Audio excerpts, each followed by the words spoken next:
Is it not too far here? Yeah. Is it not too far? Oh, okay. Thanks.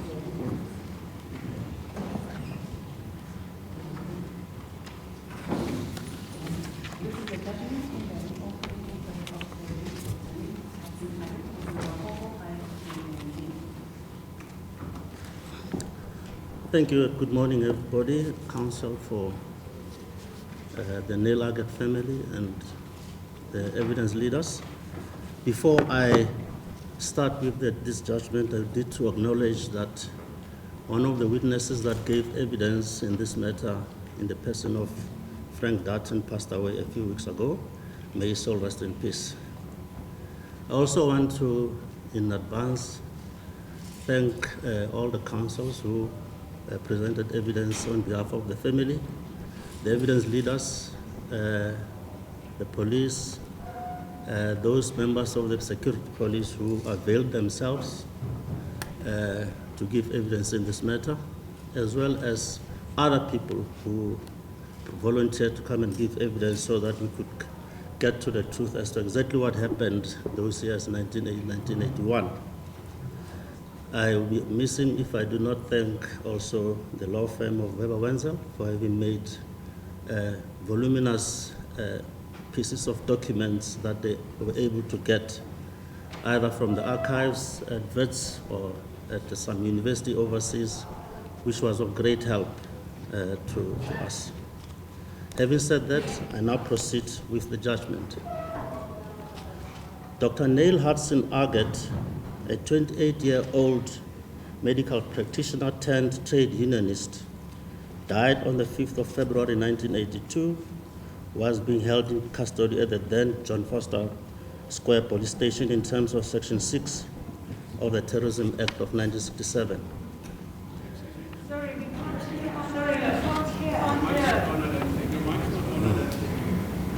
Some of this,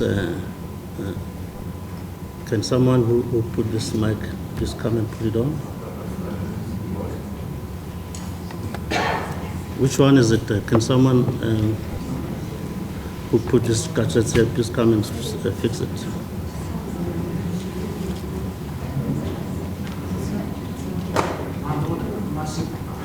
I suspect that those mics are not for amplifying your voice, they are merely for recording. My voice, or if possible, come closer, if you're able to come closer.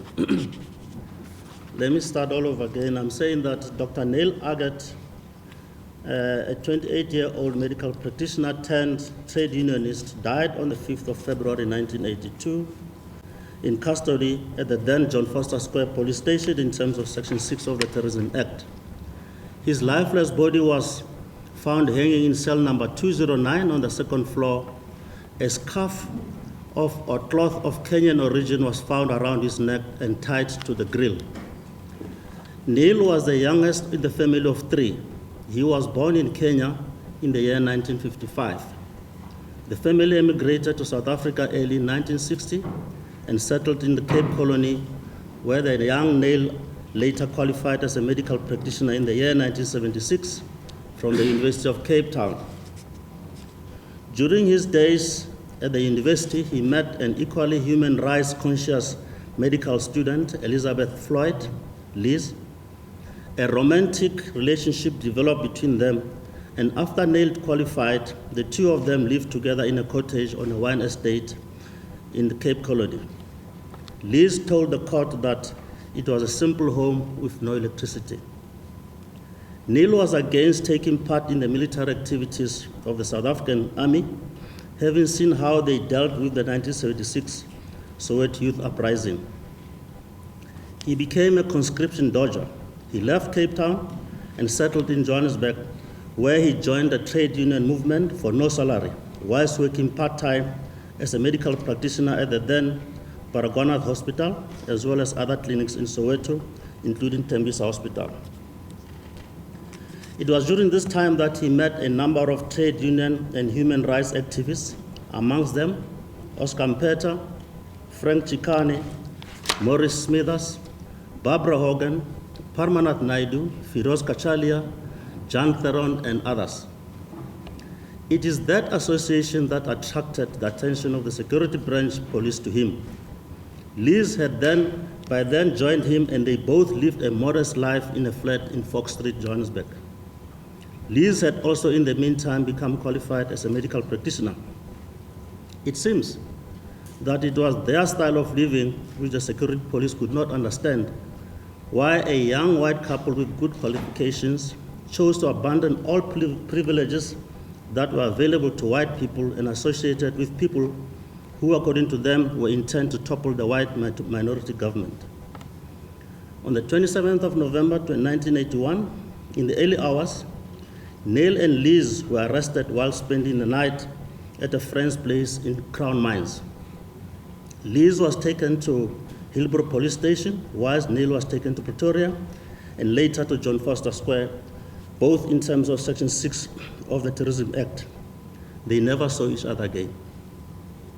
On the morning of the 5th of February, 1982, the security police announced that NIEL had committed suicide by hanging himself in his cell overnight. When the news was broken to Liz at about 10 in the morning, she screamed, I quote, "You killed him," referring to the security police. That has indeed been the belief of not only the progressive South African community, but also international organizations. His death in detention drew widespread international attention and condemnation that had not been seen since the death of Steve Biko and Ahmed Timol, both in detention. Workers downed tools. Commemoration rallies were organized, addressed by prominent community and human rights activists, amongst them the late Bishop Tutu at Wits University and elsewhere. NIEL was the first white person to die whilst in police custody. In the Citizen newspaper of the 8th of February 1982, it was reported that General Mike Geldenhuys, the then Commissioner of Police, had released a statement that, quote, Dr. NIEL AGGETT, 28, the Transvaal Secretary for the Food and Canning Workers Union, was found hanged in his cell at Security Police Headquarters, and everything indicated he had taken his own life. Close quotation. An inquest was held in 1982, presided over by Magistrate Kotze, who found that no one was to blame for the death. Kotze accepted the version of the police despite overwhelming evidence to the contrary. That finding was never accepted by the family, the international community, and the large friends and colleagues of NIEL. It left the family devastated. The legal community asked questions. Newspapers reported widely and condemned the finding. It was, to the South African government, business as usual, starting with Timol, Biko, Mapetla Mohapi, etc. They all took their lives to withhold information and protect their friends who were organizing a revolution to take over the government. With the advent of the democratic dispensation in South Africa in 1994, renewed attempts were made to find the truth about NIEL's death. The law firm Weber Wenzel, duly assisted by private investigators, as well as counsel, went about gathering evidence which enabled them to approach the National Director of Public Prosecution with information that had not been available or had not been properly considered by the magistrate who conducted the inquest in the year 1982. The Office of the NDPP made recommendations to the Minister of Justice and Correctional Services for a reopening of the inquest in terms of Section 17A1 of the Inquest Act 58 of 1959. After some years, it was only when the present Minister of Justice, Honorable Lamola, took office that the matter was expedited. The Minister in turn issued a directive to the Judge President of this division to designate a judge to preside over the reopened inquest. This is the second such inquest, following that of Ahmed Timol, which was presided over by my brother Mote during the year 2017. It was brought to my attention by the evidence leader during the pre-hearing meeting that because of the long wait since 1994, some documents had gone missing and attempts were being made to search for some in archives. Some witnesses, especially those involved in the arrest and detention period, had passed away. Despite these shortcomings, it did not deter the evidence leader to proceed and present available evidence in the form of affidavits in the first inquest, as well as affidavits by persons who had been detained prior to and during NIEL's death. Some former detainees not only deposed to affidavits, but availed themselves freely and gave oral evidence before this court. This court is indebted to all of them, as it is their evidence, which was widely publicized in the media, that assisted in informing not only this court, but the general public as to what exactly used to happen on the 10th floor of John Foster Square those days. One of the detainees, Naidu, told this court that during his torture, the security branch officer told him that the 10th floor, which they referred to as Timor floor, will be renamed Naidu when they are finished with him. David Smuts, a Namibian judge, in his book titled Death, Detention and Disappearance, writing about activities of Kufut, a South African police unit, as to how they treated SWAPO detainees and other insurgents in the 1980s, writes as follows, I quote, "A system of torture was central to political trials, and for that matter, to detention without trial in Namibia in the 1980s. Not only were the defendants subjected to torture to extract confessions and admissions, but witnesses were also detained and tortured. This was because there were frequently civilian collaborators who would be tortured to incriminate insurgents and other civilians collaborators who would then be charged under the Terrorism Act. Once information was coercively obtained from witness detainees, they would be threatened with prosecution or further incarceration unless they testified along the lines of what had been extracted from them by third-degree methods. Almost all defendants ended up making confessions and admissions after undergoing grueling torture. The Sharpeville massacre of March 1960 had opened a new chapter in the history of political violence in South Africa. It led to the burning of the African National Congress and the Pan-Africanist Congress. It is those burnings and resultant torture of their members that drove thousands of South Africans, even those not aligned to the two political movements, to leave the country and go into self-imposed exile. The late advocate George Bizos, a renowned and well-respected human rights lawyer, writing in his book, No One to Blame, said the following: "The acquittal of the political leaders at the end of the treason trial in 1961 probably marked the end of the administration of justice in accordance with generally accepted procedural safeguards such as habeas corpus. And when the African National Congress embarked upon the armed struggle in December 1961, it gave Foster the excuse he needed, if indeed one was needed, to introduce detention without trial. The Sabotage Act of 1962 was passed to allow house arrest despite heavy criticism, mainly from organizations such as the Congress of Democrats and the Black Search. In 1967, Section 6 of the Terrorism Act empowered the police to prolong detention without trial for an indefinite period. Generally, a prisoner is at the mercy of his or her captors. That is why in most civilized countries, procedural safeguards have been introduced such as visits by doctors, senior officers, and members of the family, and the companionship of fellow prisoners. Detention without trial in South Africa did away with all that. Even judges who had the right to visit prisoners at any time were effectively excluded from visiting political detainees. No wonder many detainees died in detention. The only witnesses to the circumstances of their detention were policemen or prison warders, but the shots were called by the security police, who were charged with ensuring the safety of the state and were a law unto themselves. They could hold detainees for as long as they liked, keep them awake by working shifts, deprive them of reading material, and isolate them from the community."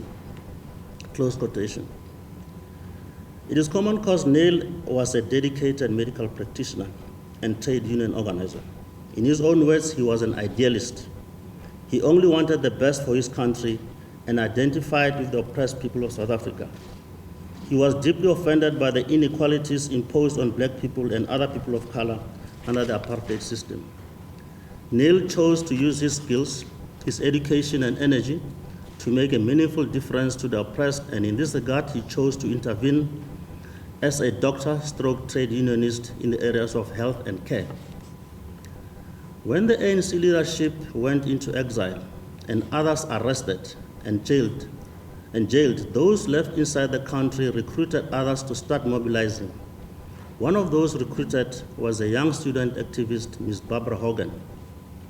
Maria Skoon and Jeanette Curtis, who were in exile and based in Botswana, instructed Barbara to set up a dead letter box. If she needed to report anything to Marius and Jeanette, she would do it in writing and leave such document at a certain place where it would be picked up by an ANC courier person who would then take that document outside the country.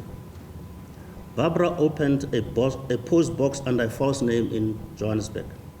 She had been taught how to encode documents. As a result, any document she sent out used codes, not actual names. And the courier, who she did not know and never met, had a duplicate key to the box. Ms. Barbara Hogan was at that time involved in support work for the trade union, as well as consumer boycotts and various other community-related activities. She met NIEL and Liz whilst all three worked for the Industrial Age Society in the late 70s.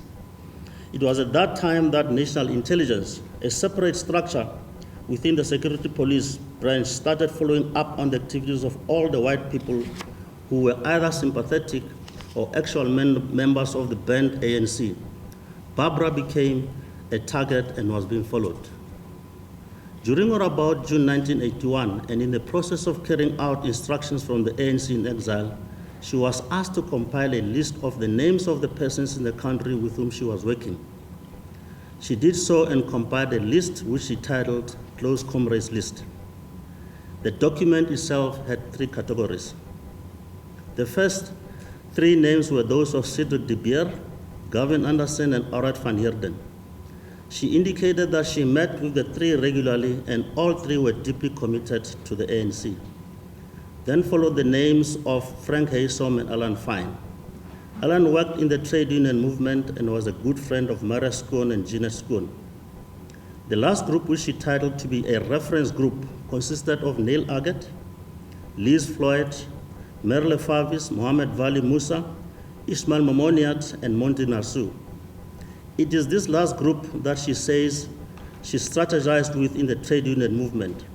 She valued their opinion, their wisdom, as well as their experiences and insight in working with people.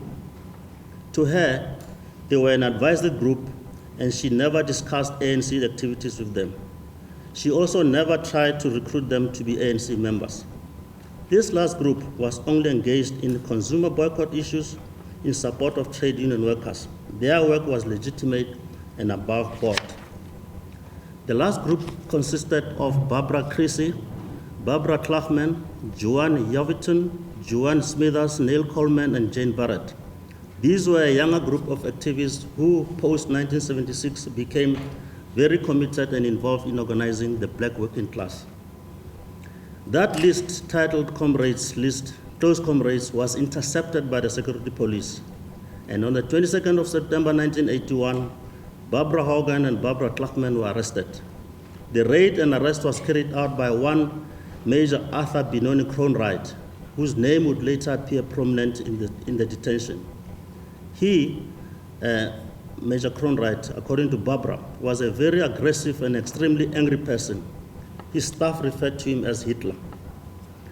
Acting on this list, the Security Police followed Neil and Liz and watched their movements and ultimately arrested them, both of them, in the morning of the 27th of November 1981. As I indicated earlier on, Neil was taken to Pretoria, whilst Liz was taken to Hillbrow Hospital and later to Bronkhorst Bronkhorst South African Police, and they never saw each other again. The inquest, including the this reopened inquest, is regulated by Act 58 of 1959 as amended by Section 1 of Act 145 of 1992. The purpose of holding an inquest is to investigate the circumstances of death that occurred from other than natural causes and where a prosecutor has declined to prosecute. Section 17A(1) of the Act provides as follows, I quote, "The minister may, on the recommendation of the Attorney General, consent, and at any time after the determination of an inquest, and if it deems it necessary in the interest of justice, request a judge president of a provincial division of the Supreme Court of South Africa to reopen that inquest, whereupon the judge thus designed shall reopen such inquest."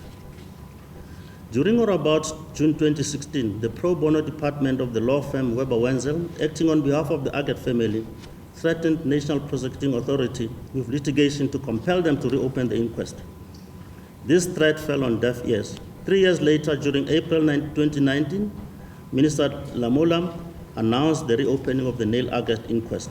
This happened during the same week when one of NIEL's interrogators, Warrant Officer Stephen Whitehead, passed away.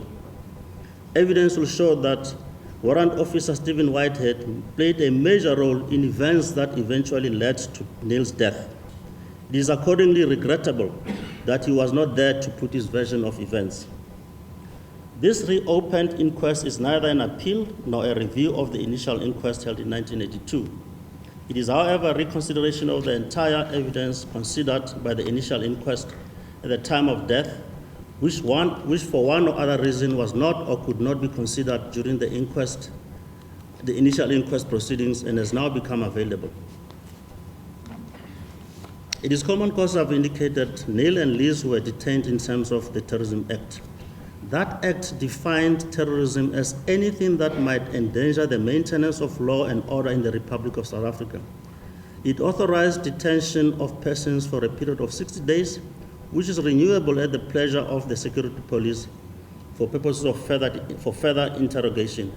It was only the Commissioner of Police, subject to the directives from the Minister, who was authorized to release such detainee when satisfied that such a detainee has satisfactorily replied to all questions at the said interrogation, or that no useful purpose will be served by that detainee's further detention. Section 6 prohibited access to detainees and excluded judicial intervention by the courts to inquire into conditions of detention. It placed the well-being of detainees completely at the mercy and discretion of security police officers who were a law unto themselves. And when anything happened to the detainee, they were the only eyewitnesses to such occurrences and could do as they wished with the quality of evidence they chose to present to the courts. At the beginning of this reopened inquest, this court and the evidence leaders conducted an inspection loco at John Foster Police Station, especially the security branch offices, including the detention cells. The following was recorded. The second floor comprises of a number of solitary confinement cells. It is a square building located at the rear of John Foster Square and comprises of 3 floors. 3 of the right-angled corridors are for male detainees. The further one is separate for female detainees. Black and white detainees were locked alongside each other. There are 2 ways or routes to access the security cells, including the interrogation offices located on the 9th and 10th floors. The first is via the main charge office. Then you walk to a flight of stairs on the ground floor. These stairs lead you directly to the second floor. The second route is via the parking garage at the back of the building. The second floor, as well as the 9th and 10th floors, can also be reached via a separate lift situated at the ground floor close to the flight of stairs. When one reaches the second floor, either via the lift or the stairs, there is a locked gate at which is a black security guard who will then open for you to proceed to a separate charge office where a register is kept to sign your name and your reasons for being there. There is in that charge office an inventory room where all personal items of detainees were kept and recorded. An officer is in charge of that, and when a detainee requires something, it is recorded in a register which is kept in that room. There is also a consultation room which was used by the medical practitioners as well as magistrates who came to consult with detainees. There is an open area on the second floor which is used as an exercise area for detainees under supervision. Each cell on the second floor comprises of a solid door and an inner grille. The grill is about 1 meter away from the solid door. The grill is locked with a normal lock as well as with a padlock. The officer who is stationed at the entrance of the second floor cells keeps the key to the cell door, whilst the padlock key is kept by the white warrant officer in charge, and when he knocks off at 16 hours 30, that padlock key is kept in an office in the main charge office on the ground floor. Inside each cell is a toilet, a hard cement bed, and a blanket. The solid door on the outside of each cell has a peephole through which the officer guarding the detainees will peep to see if a detainee was still inside or not. At the inspection in loco, the court observed and was informed that access to the second floor cells could also be accessed via a corridor behind the charge office without anyone noticing. The diagram depicting the second floor also indicates that there is a gate opposite second floor cell B24A, which leads directly to the staircases descending to the first floor cell A52, which route bypasses the second floor charge office. The 10th floor, where all the interrogations took place, was strictly occupied by members of the security branch and was accessed via the 9th floor using a dedicated lift. Entrance is through the parking garage. There is always a security branch officer sitting inside the bulletproof glass cubicle. The 2 dedicated lifts to this floor compulsorily stop on the 9th floor. There are 4 other lifts that service the rest of the building. The 10th floor, which was aptly known as Timol Heights, named after Ahmed Timol, a detainee who was pushed to death from that floor during 1971, houses a number of offices where interrogations took place. It also, according to witnesses, had a room called the Ware Kamer, truth room. It is structured in a way that it is noise-proof. Evidence by Maurice Smithers, one of the detainees at the same time as NIEL, revealed that NIEL was seen in office number 1012 performing exercises. He could see that from office number 1012 where he was taken for questioning. And now deal with events that Dr. AGGETT's involvement activities that led to his arrest and detention. Shortly after qualifying as a medical practitioner, NIEL worked as an intern at Umtata Hospital. He later moved to Tembisa Hospital. It was during this time that he developed an interest in trade unionism. He and Liz lived together in a flat in Fox Street, Johannesburg. He had made up his mind that he will not undergo military training. Whilst working at Baragwanath Hospital, he developed an interest in emergency surgery, probably as a result of what he was exposed to at that hospital. Oscar Mpeta, a South African trade union leader and founder member of SACTU, came up to Johannesburg from Cape Town to open a branch of the Food and Cannery Workers Union.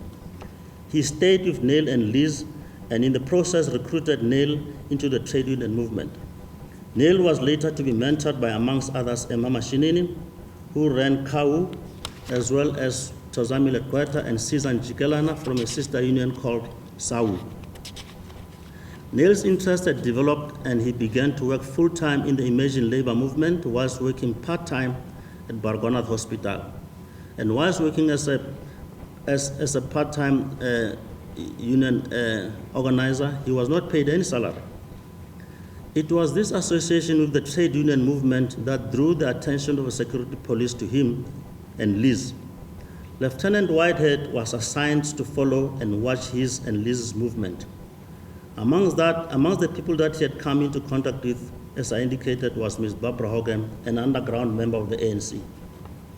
Barbara Hogan, as she testified, was tricked by the security police, and the list of close comrades that she had complied for the information of the ANC in exile landed in the hands of the security police. In the list, NIEL's name was there. Barbara was arrested, and whilst in detention, NIEL and a number of other trade unionists and underground ANC members were taken into custody in a security swoop during November 1981. In the mind of the security police, they had cracked the inside operation of the ANC and were now ready and preparing for the second and biggest treason trial since the 1956 treason trial. Major Arthur Cronwright, the then head of security police at John Foster Square, was desperate to use the close comrades list to prove a wider conspiracy. In the list, NIEL was described as Barbara In the list, Neil was described by Barbara Hogan as belonging to the advisory reference group and was never referred to as an ANC member. Captain Martin Nodier was the first to interrogate Neil from around 15th of December 1981 till about the 23rd of December 1981. He came from East London and was relieved of that duty early in January 1982. His evidence in 1982 as well as in the reopened inquest was consistent. He could not link Neil with any involvement with the banned ANC or SACTU, and according to him, Neil should have been released. Lieutenant Stephen Whitehead took over interrogation of Neil from January 1982, shortly after Captain Nodier had left. He, with the assistance of one Skalkvik, a railway police officer, intensified interrogation from that period until the death of Neil. Whitehead had come to the conclusion that the statement made by Neil to Captain Nodier was insufficient, hence he intensified effort to get a confession. Whitehead passed away in the year 2019. Johann Nicholas Fesser, together with Captain Swanepoel, interrogated Neil on the 30th of January 1982 from 6 a.m. to 6 p.m. Fesser occupied an office on the 9th floor and was in control of the 9 white department dealing with ANC matters. Joseph Petrus Woensdracht, together with Whitehead and Nicholas Johannes Dietlefs, interrogated Neil on the 30th of January 1982 from 1800 hours until the following morning at 3 a.m. of the 31st of January 1982. Magezi Eddie Chauke, who joined the security branch during November 1981, was also stationed at John Foster Square. His duty was to escort detainees from their cells on the 2nd floor for interrogation to the interrogation offices on the 10th floor and back. He at times sat with Whitehead and Skalkvik during Neil's interrogation. He told the court that he did not take part in interrogation and merely sat there at times reading a newspaper. The 1982 inquest judgment indicates that, all in all, the deceased Dr. Neil AGGETT was interrogated by 14 security police officers who took shifts that culminated in the non-stop 62-hour interrogation that commenced on the 28th of January 1982 until the 1st of February 1982. This interrogation was authorized by Major Arthur Cronwright. I now deal with the proceedings in the 1982 inquest. The procedure about checking on detainees in their cells was narrated by, amongst others, Constable Museu Possetlo. He was a constable stationed at John Foster Square in the security branch office. He reported for duty at 2100 hours 45 on the evening of the 4th of February 1982. And at 2200 hours, he accompanied Sergeant Achenbach and Warrant Officer Marais on an inspection of the cells on the 2nd floor. He testified that both Achenbach and Marais entered cell 209 and spoke to Dr. AGGETT, who told them that all was in order. He closed the door and they left to do inspection of other detainee cells. Setlo testified that at about 11 p.m., he alone went on an inspection of the cells, but this time he only peeped through the opening of the door. He noticed Dr. AGGETT lying on his bed reading. At 1:30 a.m. on the 5th of February, he accompanied Achenbach on an inspection of the cells, and after opening cell 209, Sergeant Achenbach went in and then called him, and he saw the body of Dr. Neil AGGETT hanging on a scarf from inside the grill door. Warrant Officer Marais was then called. Setlo testified that in terms of the standing orders or procedure, he is supposed to peep through each cell door at 1-hour intervals. When asked why on this particular day he did not visit the cells at midnight and at 1 a.m., he answered that, and I quote, "I thought everything was still in order because those detainees were not troublesome," close quotation. Something happened to Dr. AGGETT between 2300 hours on the night of the 4th of February 1982 and 1:30 a.m. on the 5th of February 1982. The 1982 inquest was tasked to find out if his death was caused by any act or omission on the part of any person and to make a finding therein. Of importance, Constable Setlo under cross-examination confirmed that at times the security police do come at night to take away detainees and bring them back in the morning. but on the night of the 4th of February, no security officer came there to remove any detainee. He did not know Warrant Officer Stephen Whitehead. At the conclusion of the hearing before Magistrate Kotze on the 20th of December 1982, Kotze made the following findings in concluding that Dr. NIEL AGGETT committed suicide. 1, that NIEL was a man devoted to a cause and worked with a number of close associates to achieve his goal. 2, that during the period of detention, NIEL disclosed particulars of his activities and, more important, names of his associates. 3, that the disclosures must have brought about a feeling of uncertainty about his future and the realization that steps could be taken against his associates. Also, the possibilities of a sense of guilt towards his associates, a sense of betrayal of his friends and associates. 5, that he had to face some of his associates and to admit their disclosure and anticipation of feeling of rejection by them could not be excluded. In the final analysis, the Magistrate Kotze concluded that Dr. AGGETT's death was not brought about by any act of omission involving or amounting to an offense on the part of any person. Evidence presented on behalf of the AGGETT family, which included sworn affidavits by fellow detainees, was to the effect that Dr. AGGETT had been subjected to intense interrogation, which included a continuous period of 62 hours of sleep deprivation and assault and torture that drove AGGETT to suicide. It was argued that Major Cronwright and Lieutenant Stephen Whitehead knew that suicide was a likely result of the unlawful conduct and took no steps to prevent this, when in fact it is their duty to safeguard detainees. In dismissing the version presented by the AGGETT family, the magistrate accepted the version of the police that AGGETT was well and in good condition and decided to take his life because he had a sense of guilt. He had a sense of guilt that he had exposed other people to arrest and detention, and rather than face humiliation and embarrassment from his associates, he decided to take his own life. In accepting the versions of the various police officers, the magistrate made serious errors of judgment. His decision was a product of a conspiracy by the security police to subvert justice. He failed to note that this was a big cover-up by police, or even if he did notice it, he justified their versions on dubious grounds. Among the glaring dubious summaries of the version, the magistrate, in justifying why it was not possible for Sergeant Achenbach and Warrant Officer Marais to have done hourly visits between 2200 hours and 1:30 a.m. on the 4th and 5th of February, the magistrate says the following in his, and I quote, "Sergeant Achenbach and his colleagues were criticized for not visiting the cells regularly, and quite right so, but I find no reason to believe or think that more visits to the cells would have prevented the hanging." Close quotation. I find this conclusion astonishing, to say the least, and can only be attributed to the fact that the magistrate decided to accept the evidence of Constable Sehloho and that of Achenbach, the two who were in charge of the cells on the second floor during the 2 hours when no visits were done. Sehloho says he did not do visits on an hourly basis because the detainees were not troublesome.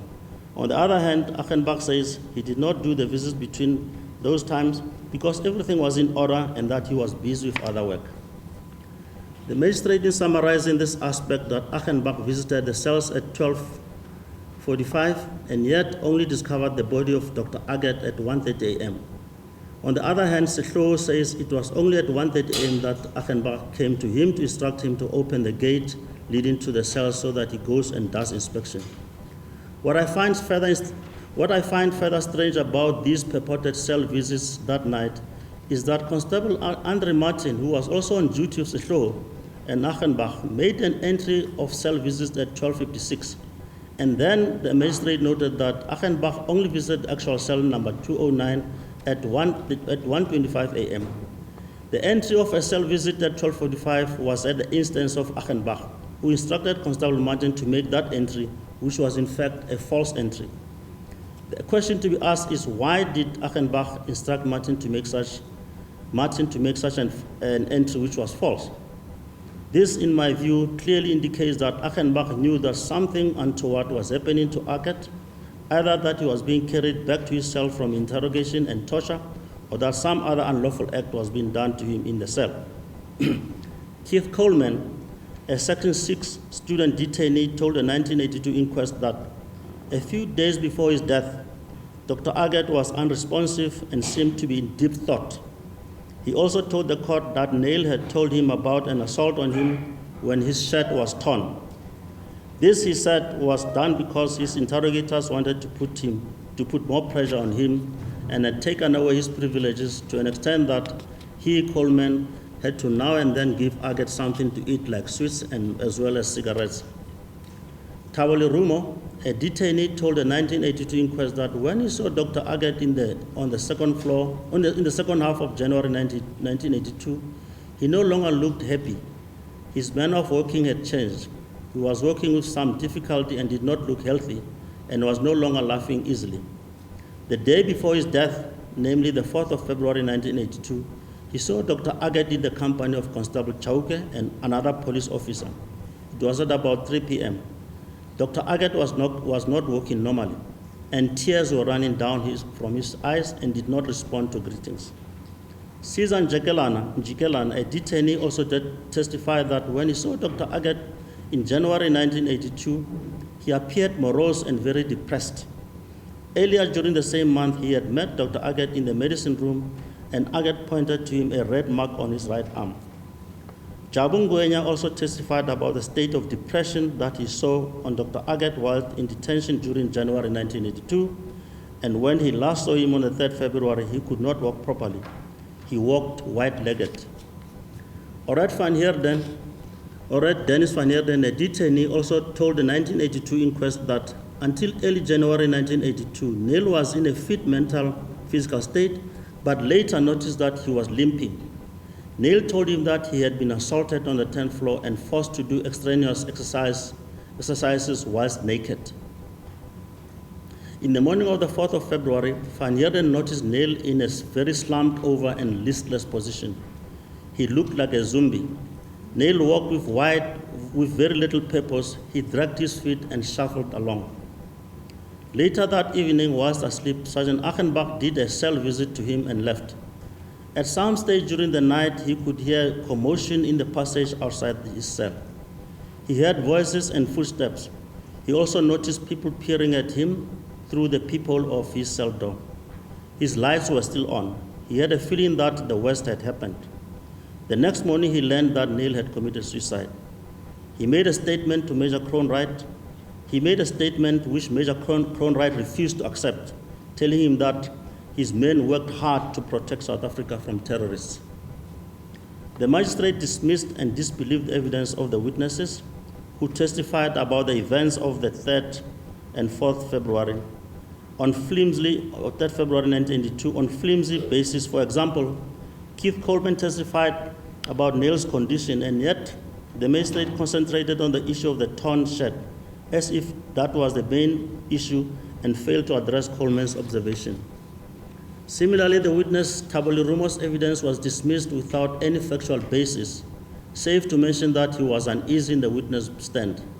That may well be so, but it does not weaken his evidence, which was corroborated by that of Coleman and Orat van Heerden, to the effect that on the morning of the 4th of February, NIEL walked with difficulty. The magistrate also treated the evidence of Susan Njikelana in the same manner as that of Tabole Rumo.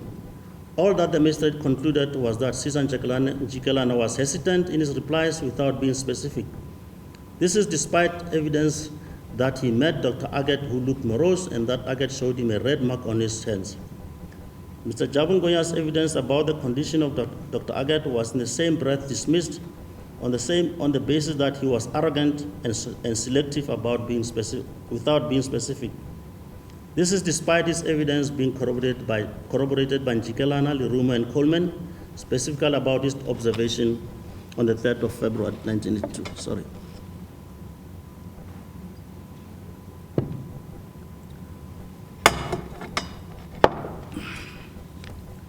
The 2019 reopened inquest. This reopened inquest, as already indicated, started off in January 2020, and has been fraught with difficulties caused by the time delayed during which time some of the witnesses who testified during 1982 had passed away. Others have faint memories, and some documents could no longer be traced, including the docket. I've already set out the picture and layout of the detention cells and the 9th and 10th floor interrogation offices, which this court observed during the inspection in loco in January 2020. An inspection of cell 209, in which the deceased Dr. AGGETT was found hanging, demonstrates that access into it is through two doors, the outer door being a solid one with a peeping hole, and the inner door made of steel grille with a separate lock. Mr. Colin Savage, an architect, inspected the building plans of John Foster Square as it was during 1982. He testified that besides the access points already indicated herein, it would have been possible to gain access to the security cells on the second floor through the female cells via a door that had by now been sealed up. When cell 209 was inspected on the 5th of February 1982, a number of items were found therein which should not have been there. Nyampula, one of the 1982 police witnesses who also testified in this reopened inquest, described it as a 5-star cell. Despite evidence to the contrary, the 1982 inquest accepted that Dr. AGGETT was treated well based on the evidence of the security police. In this reopened hearing, this court has heard evidence by detainees who were in detention prior to and during AGGETT's detention and after his death. There was also placed before me transcripts of several amnesty application hearings before the Truth and Reconciliation Commission by senior security police officers. This evidence in no uncertain terms proves, firstly, that detainees were subjected to torture, sleep deprivation, and assaults. Secondly, as Paul Erasmus, a former security branch officer, testified, it was a culture in the security branch to cover up evidence of ill treatment of detainees. Erasmus provided information regarding the activities of the security branch, in particular, manufacturing of evidence. He testified about the secret trip sanctioned by the head office during 1982 when he and Stephen Whitehead went to Somerset West at the house of Dr. AGGETT's parents in search of evidence to prove that Dr. AGGETT was suicidal and therefore took his own life. Erasmus gave evidence on the security police training courses.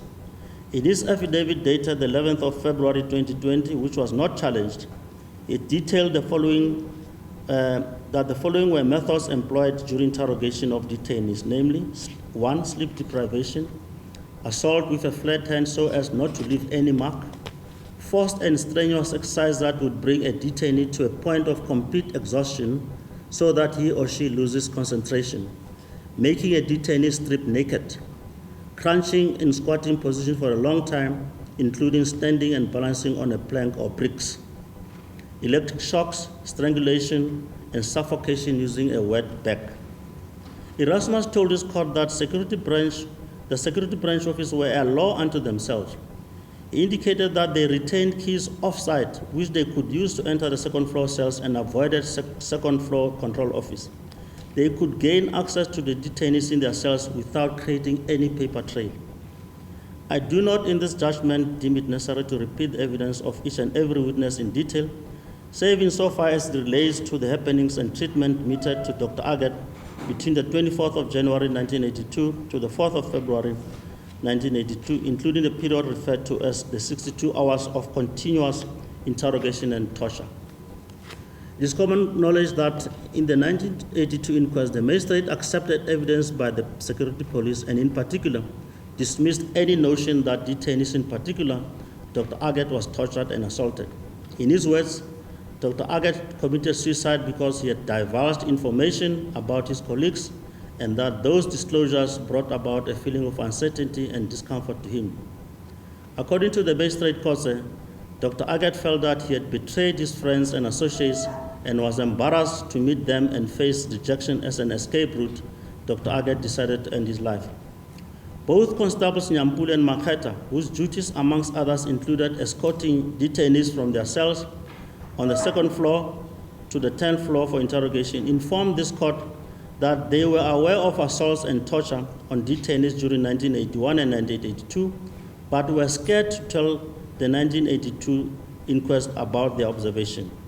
According to Nyampule, Detainees would be kept for interrogation for long hours, and he would often find that the detainee had not been returned to their cells by 1600 hours when he knocked off, and would only be returned to their cells the following morning, having obtained keys after hours from the uniformed police stationed on the second floor.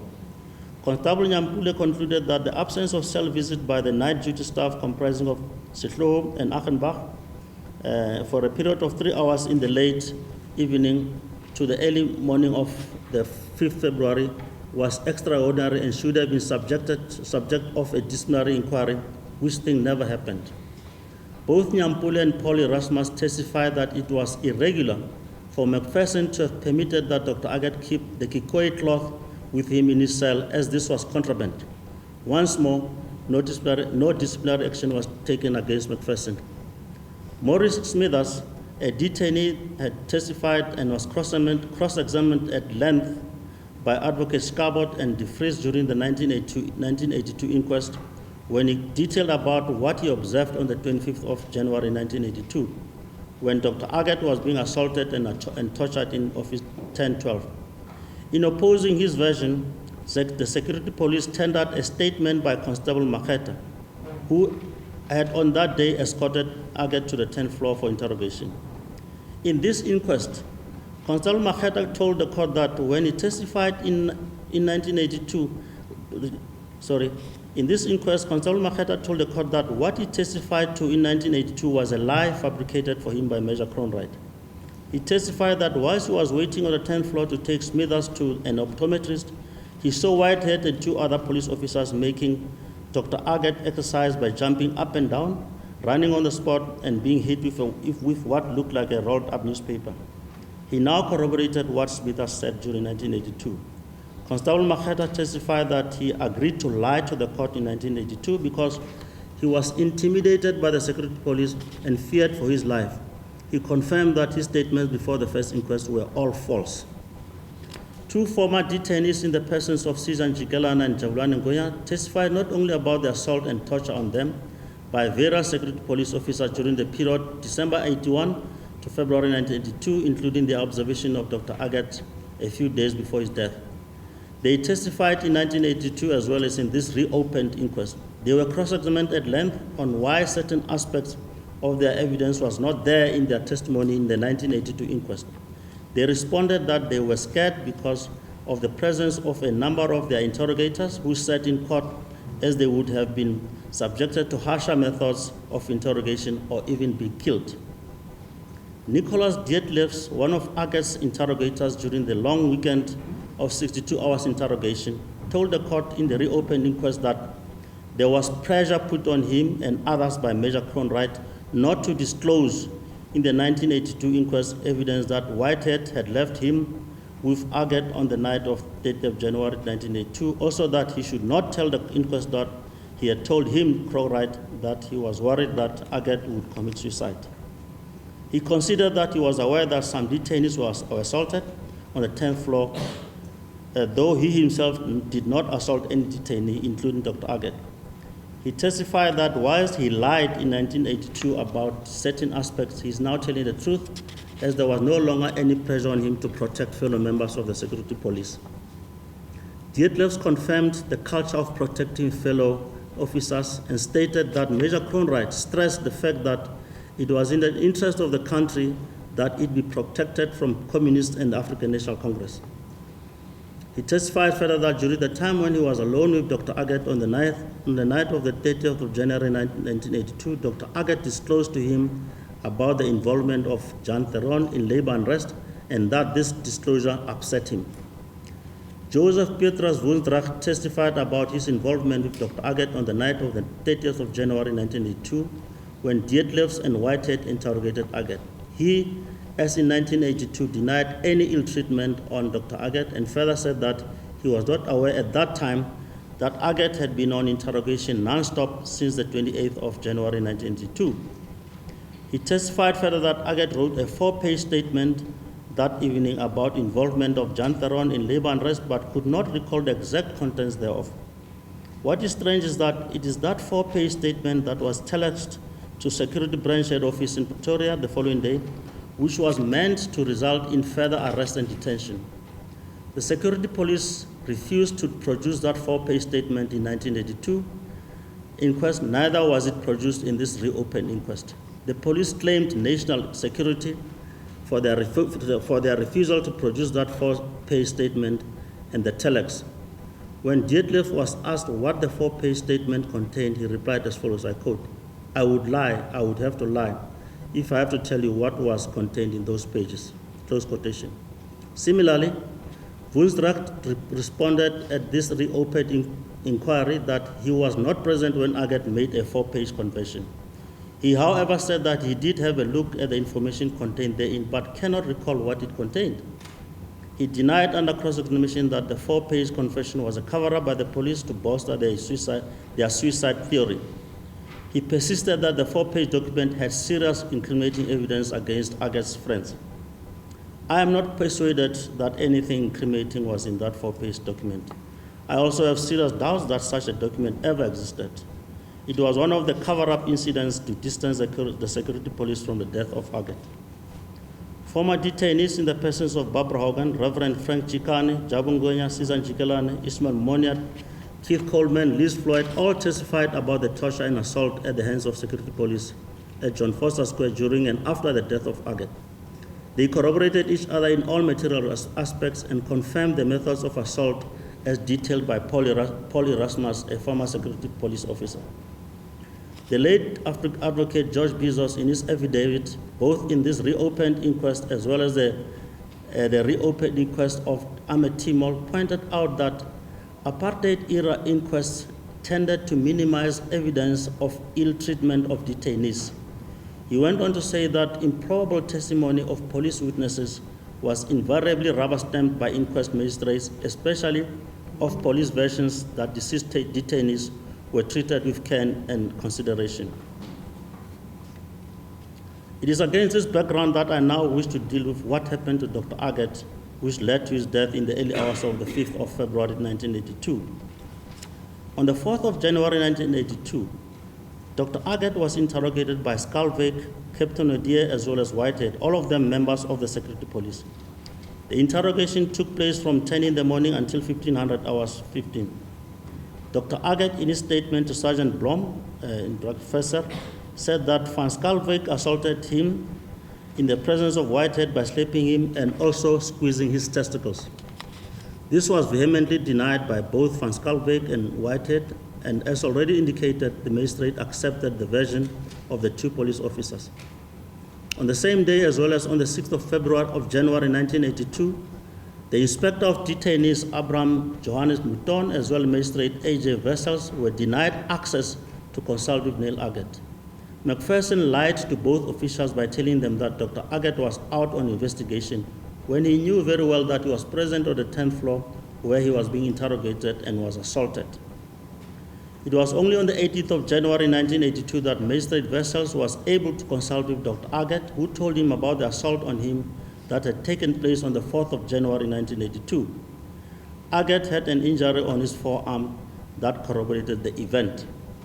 This injury was also noted on the post-mortem report. Nothing was done about this complaint until the 4th of February 1982.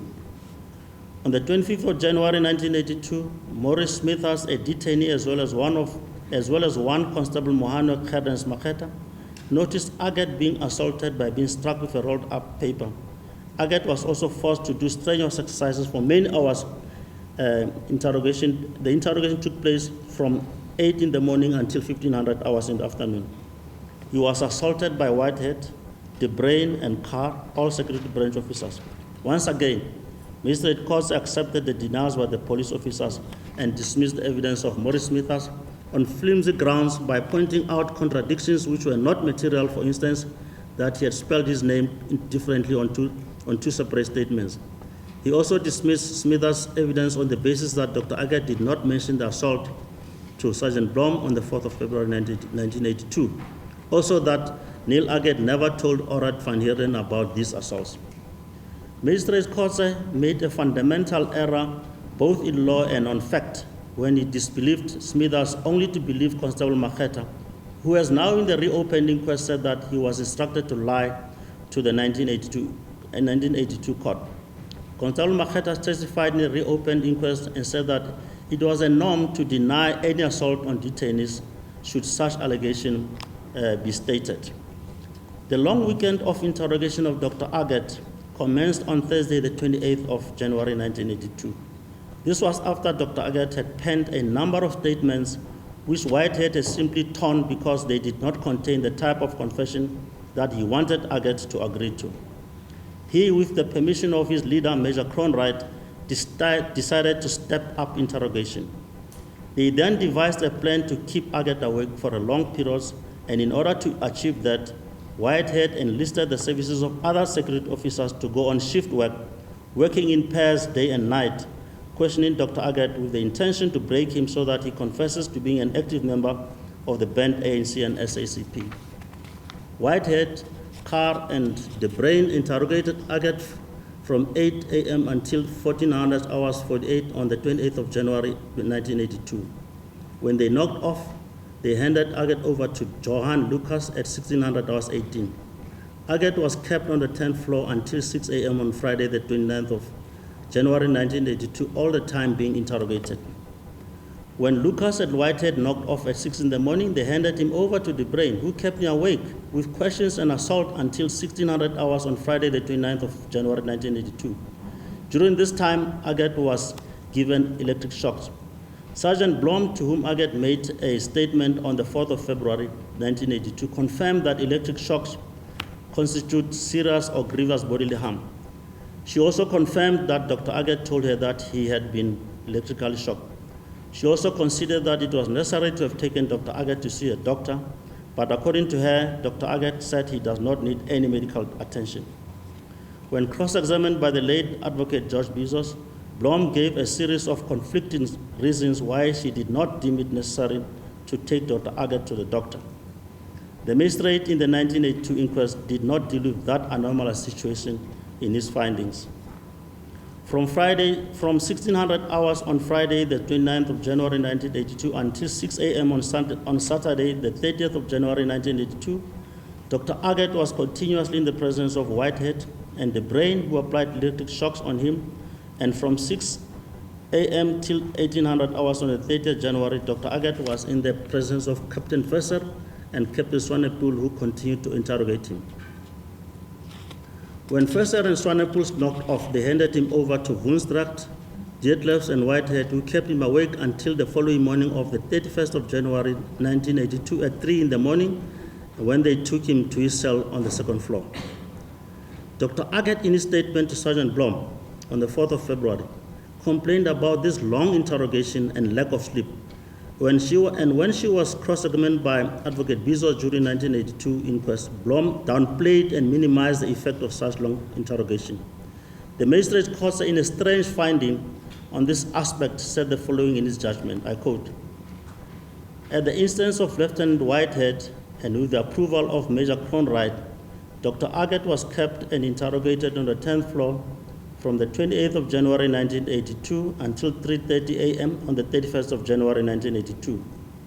On the evidence before us, I cannot find without any reasonable doubt or on the preponderance of probabilities that this was not done with his consent and collaboration.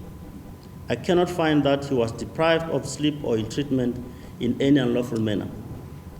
The magistrate made this disgusting finding, notwithstanding the fact that AGGETT, in his statement of the 4th February, complained about long interrogation and lack of sleep, during which he was slapped, electrocuted, and his scrotum squeezed.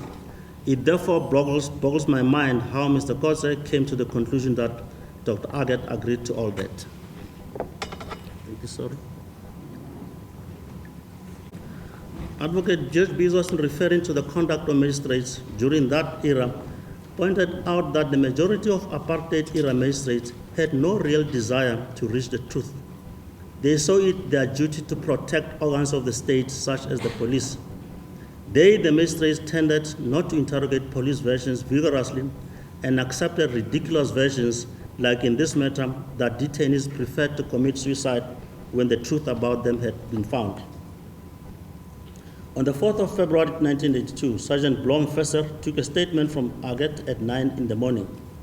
which statement she later handed over to her superiors and did nothing further because, according to her, the suspect, Lieutenant Whitehead, was her senior, and in terms of the rules, she as a junior police officer cannot investigate any case against her seniors. In my view, this is when all things started going wrong. Dr. Aggett was now left to the mercy of Whitehead, Cronwright, and others to decide how to discipline him. How dare he make such a serious complaint against a senior ambitious security police branch officer. Sergeant Blomfesser, when testifying in the reopened inquest, used her marital surname of Fesser. Her evidence regarding taking of the statement and how she went about was consistent to a large extent with what she told the court in the inquest. However, under cross-examination in the reopened inquest, she played ignorant about whether she knew that prior to the death of Aggett, other detainees, namely Wellington Chazibani, Elmon Malele, Matthews Mabelane, had died whilst in security police custody at John Foster Square. She said she did not know. I find that not possible to believe. She clearly was still playing the cover-up card. Dr. Aggett, in making a statement to Sergeant Blomfester, related two incidents of assault. The first that took place on the 4th of January, 1982, when he pointed out Whitehead, Chauke, and Skalbeck as the culprits. The second incident took place over the long interrogation weekend when he was deprived of sleep and was assaulted by Whitehead, who had blindfolded him and electrocuted him. Aggett also showed her a scratch on his left radial nerve pulse. Aggett told her that despite him having complained to Warrant Officer McPherson did not make arrangement that he be seen by a doctor. In the 1982 inquest, Sergeant Blomfesser was cross-examined at length as to why she did not take Dr. Aggett to see the district surgeon. At first, she had told the court that she did not do it because the security police were still busy with interrogating Dr. Aggett. She later said it is because Dr. Aggett said he does not want to be taken to a doctor. Now, in the reopened inquest, while being led by Advocate Singh in evidence, she testified as follows. I quote, Ms. Singh, you also told Major Cronwright that as they were busy with him, you were making arrangements or you made arrangements for him to be taken to the district surgeon. Am I correct? Mrs. Fesser, that is correct. Ms. Singh, when did you make arrangements to take him to the district surgeon, madam? Ms. Fesser, when I went to excuse myself. Ms. Fesser, Ms. Singh, yeah. Ms. Fesser, no, just a second, no arrangements were made. No arrangements were made. Sorry, I'm withdrawing what I said with Aggett investigation. My hands were tied. I could not do anything further. Ms. Singh, when I asked you earlier as to whether you had arranged medical attention before you changed your mind, you said yes. You went to Major Cronwright and you spoke to him and told him that arrangements had been made for him to be taken to the doctor. Where did you get that from? Answer, it is long. Usually that is what happened. It ended there. Mrs. Blomfesser clearly contradicted herself on a very material aspect of this case. She hid behind the issue of seniority and later shifted the blame of not having taken Dr. Aggett to the district surgeon to a commander, and later said it is the duty of the security police to see to it that detainees be taken to a doctor. Mrs. Blomfester was clearly still on the trajectory to protect Whitehead and Cronwright, even at this late stage when it is known that both have passed away. If she now says that she had told Cronwright and her own superiors that Aggett needs medical attention, why did Cronwright and Whitehead in their evidence in 1982 say there was nothing wrong with Dr. Aggett and that he was in good spirits? In the late hours of the night of the 4th of February into the early hours of 5th February, 3 detainees, namely Susan Jikelana, Keith Coleman, and Jabung Gonya, heard commotion and observed unusual activity in the corridor of the second floor. In particular, Keith Coleman saw 4 figures hurrying past, and thereafter all the cell windows were banged closed one by one, and the main gate to the cell block was slammed and locked. Of great importance is what Susan Jikelana told the court, namely, that he heard the main gate being opened and several low voices, and when he heard that, he stood on top of the toilet seat and looked out into the passage, where he saw approximately 6 persons carrying Aggett in the direction of the lifts. He says they carried Dr. Aggett in the way Muslims carry their dead at funerals, and they were moving quickly. Jabung Gonya saw police officers who stood in front of each cell door observing the peephole into the cell corridor. This incident described by the 3 detainees is of crucial importance. The incident must have taken place during the period when no cell visits were recorded by the night duty staff. It is a period between 2200 hours and 1:30 a.m. It is at that time that something was done to Dr. Aggett which led to his death. The question that remains is, who were those people seen by the 3 detainees in the corridor? Cesar Jikelana was adamant that when he stood peering into the corridor, he saw Dr. Aggett being carried shoulder high. The people carrying him were moving from the lift towards the showers. Under cross-examination by Advocate Coutier, Cesar Jikelana maintained that he did not tell the 1982 court about that incident because he was scared that his interrogators, who were in court at the time, all the time, would have later subjected him to further torture or even kill him. Mr. Jikelana informed the court that when he consulted with his attorney, Mr. David Dyson, he did relate to him that version. When pressed further by Advocate Coutier on that issue, Cesar Jikelana expanded in response as follows. I quote, "But I'm trying to also illustrate the state of mind I was in, and I never saw myself as just an individual. I was part of a whole. Maybe if my Lord can be allowed to, even David Dyson himself from time to time was quite harsh with me, saying that I was not forthcoming when I was testifying. I cannot remember whether I did respond to him or whether I just spoke internally, because to me, I just could feel for him when he was saying that, because in his view, I must say as much as I can, and in my view, I'm measuring what I can say because I do not know what will happen to me, and my conclusion or my view is that the greatest of probabilities is that whatever I say determines my future relations with the special branch, and I knew that even in future, I was still going to interact with these people, whether through a bullet in my head down the line or whether through detention inside with more tortures in whatever form." Close quotation. It must be recalled that Mr. Jikelana had been in and out of detention even before the detention of Dr. Aggett. His second arrest took place when he was at the Aggett's residence in Johannesburg. So for all intents and purposes, he knew a lot about the activities of Dr. Aggett. In my view, to protect himself and with the type of fear that he had for the police, he, in his view, was justified to withhold that crucial information. Keith Colvin, who was detained in a cell facing the long corridor, heard a commotion in the early hours of 5th February. He ran to the window of his cell and saw figures going past. A moment later, all windows were closed. He could not make out who were the officers walking past. He was released from detention on the 26th of March 1982 and immediately placed under bailing order. Later, he was to be called as a state witness in the case against Barbara Hogan and Cedric Mason. Mr. Coleman did not say much, save to say that the people moved from the main gate leading into the second floor cells inwards to the rest of the cell.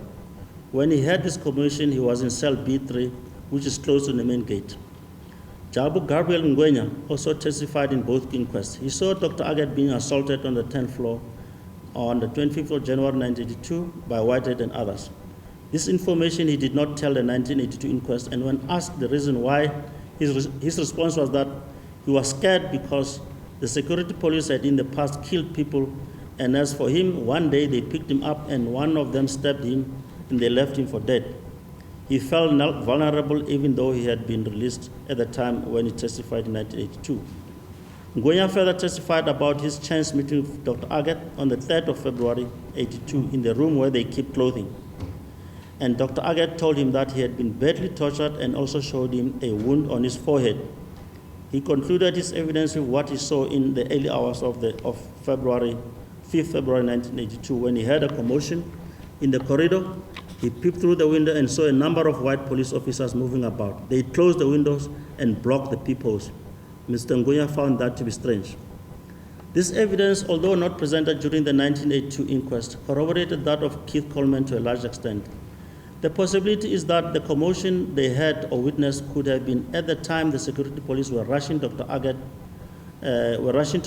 cell after he had been found hanging.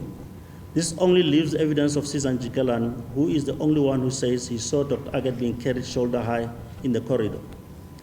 Shortly after Sergeant Blom had taken the statement from Dr. Aggett, she not only informed Major Crow-Wright about who the suspects were, she handed the docket to her senior, Juan Ferreira.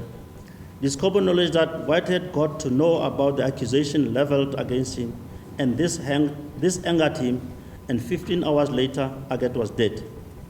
Whitehead, Carr, and warrant officer DeBrain confronted Dr. AGGETT, and Whitehead said to AGGETT, I quote, "Is this the way you treat us now after we had been so good to you?" Close quotation. This remark by Whitehead cannot and should not have been viewed in isolation in the 1982 inquest. It came against the background of NIEL AGGETT having been kept awake for 62 hours, and each day Whitehead told NIEL that he has not as yet told the truth. Whitehead's affidavit filed in the 1982 inquest reads like a well-rehearsed cover-up story, parts of which reads as follows, I quote in Afrikaans. NIEL 600 uur het ek weer van diens gegaan. Dit was op die 30ste van Januarie 1981. Dieselfde dag 1800 uur het ek weer diens rapporteer. Ek het toe weer eens gemerk dat daar nog 'n paar leemtes in sy verklaring is wat Dr. AGGETT moes opklaar. Ek het hom toe weer in verband met die leemtes ondervra. Close quotation. That rewriting of one statement went on for the next 3 days. It is therefore inconceivable that the interrogation rewriting could have been taking place in a manner described by Whitehead as being peaceful and orderly. He was lying. In his affidavit filed in the 1982 inquest, Whitehead said the following after Dr. AGGETT had rewritten the statement over and over again. Again, I quote this Afrikaans version. Ons het tot die gevolgtrekking gekom dat Dr. AGGETT ons nie die volle besonderhede van sy bedrywighede en die betrokke organisasies verskaf het, dat hy sekere inligting waaroor ons beskik het van ons weerhou. As gevolg hiervan het ons besluit dat Dr. AGGETT nou meer intensief ondervra moes word, en om die continuïteit van die ondervraging te behou het ek nie nodig gesien om hom terug na die celle te neem, en ook omdat daar behoorlijke faciliteite in die kantoor vir hom beskikbaar was om behoorlijk te kan rus. This statement marked a number of his comrades. The police who were ultimately believed by magistrate courts argued that it is those disclosures that led Dr. AGGETT to Dr. AGGETT committing suicide that evening. This is despite the fact that no evidence besides what Dietloffs and Whitehead had told the court was produced to prove the comrade's betrayal story. The strange thing about that betrayal story is that no one alleged to have been named by AGGETT was ever arrested. Once more, Whitehead and Dietloffs lied in order to cover up the assault and torture of Dr. AGGETT during the 62 hours of interrogation. The late Advocate Bezos, writing in his book, No One to Blame, at page 118, said the following about Whitehead. By the time AGGETT had written and indexed a statement 65 pages long, the police were not satisfied. AGGETT had added 28 more pages.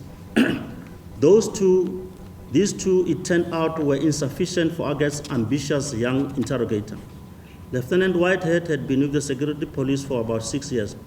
He was a determined man when he assumed command of AGGETT's interrogation on Monday, 25 January 1982, the day he heard of AGGETT's complaint to the magistrate, and the same day that Smithers saw AGGETT assaulted on the 10th floor. The suspect, whom Whitehead had been watching for 3 years, was finally within his grasp. Here at last was a chance to prove that AGGETT was involved in the illegal activities he had long suspected. Close quotation. Constables Positlo, Andre Martin, Stephen Esling, and Sergeant Achenbach, as well as Warrant Officer Marais, were the police officers on duty the night that AGGETT was found dead in his cell. The standing operation and procedure is that cells be visited every 1 hour. However, this did not happen on the night of the 4th February, between 22 hours and 1:30. This was a serious transgression which was never followed up by any disciplinary hearing. There were contradictions in the evidence Positlo and that of Achenbach as to what AGGETT did when they inspected his cells at 2200 hours. One said Dr. AGGETT made a thumbs up, whilst one said AGGETT spoke and said he was fine. There is also the unexplained entry by Enslin of a visit having been done at 12:30 by Achenbach, when in fact no visit was done.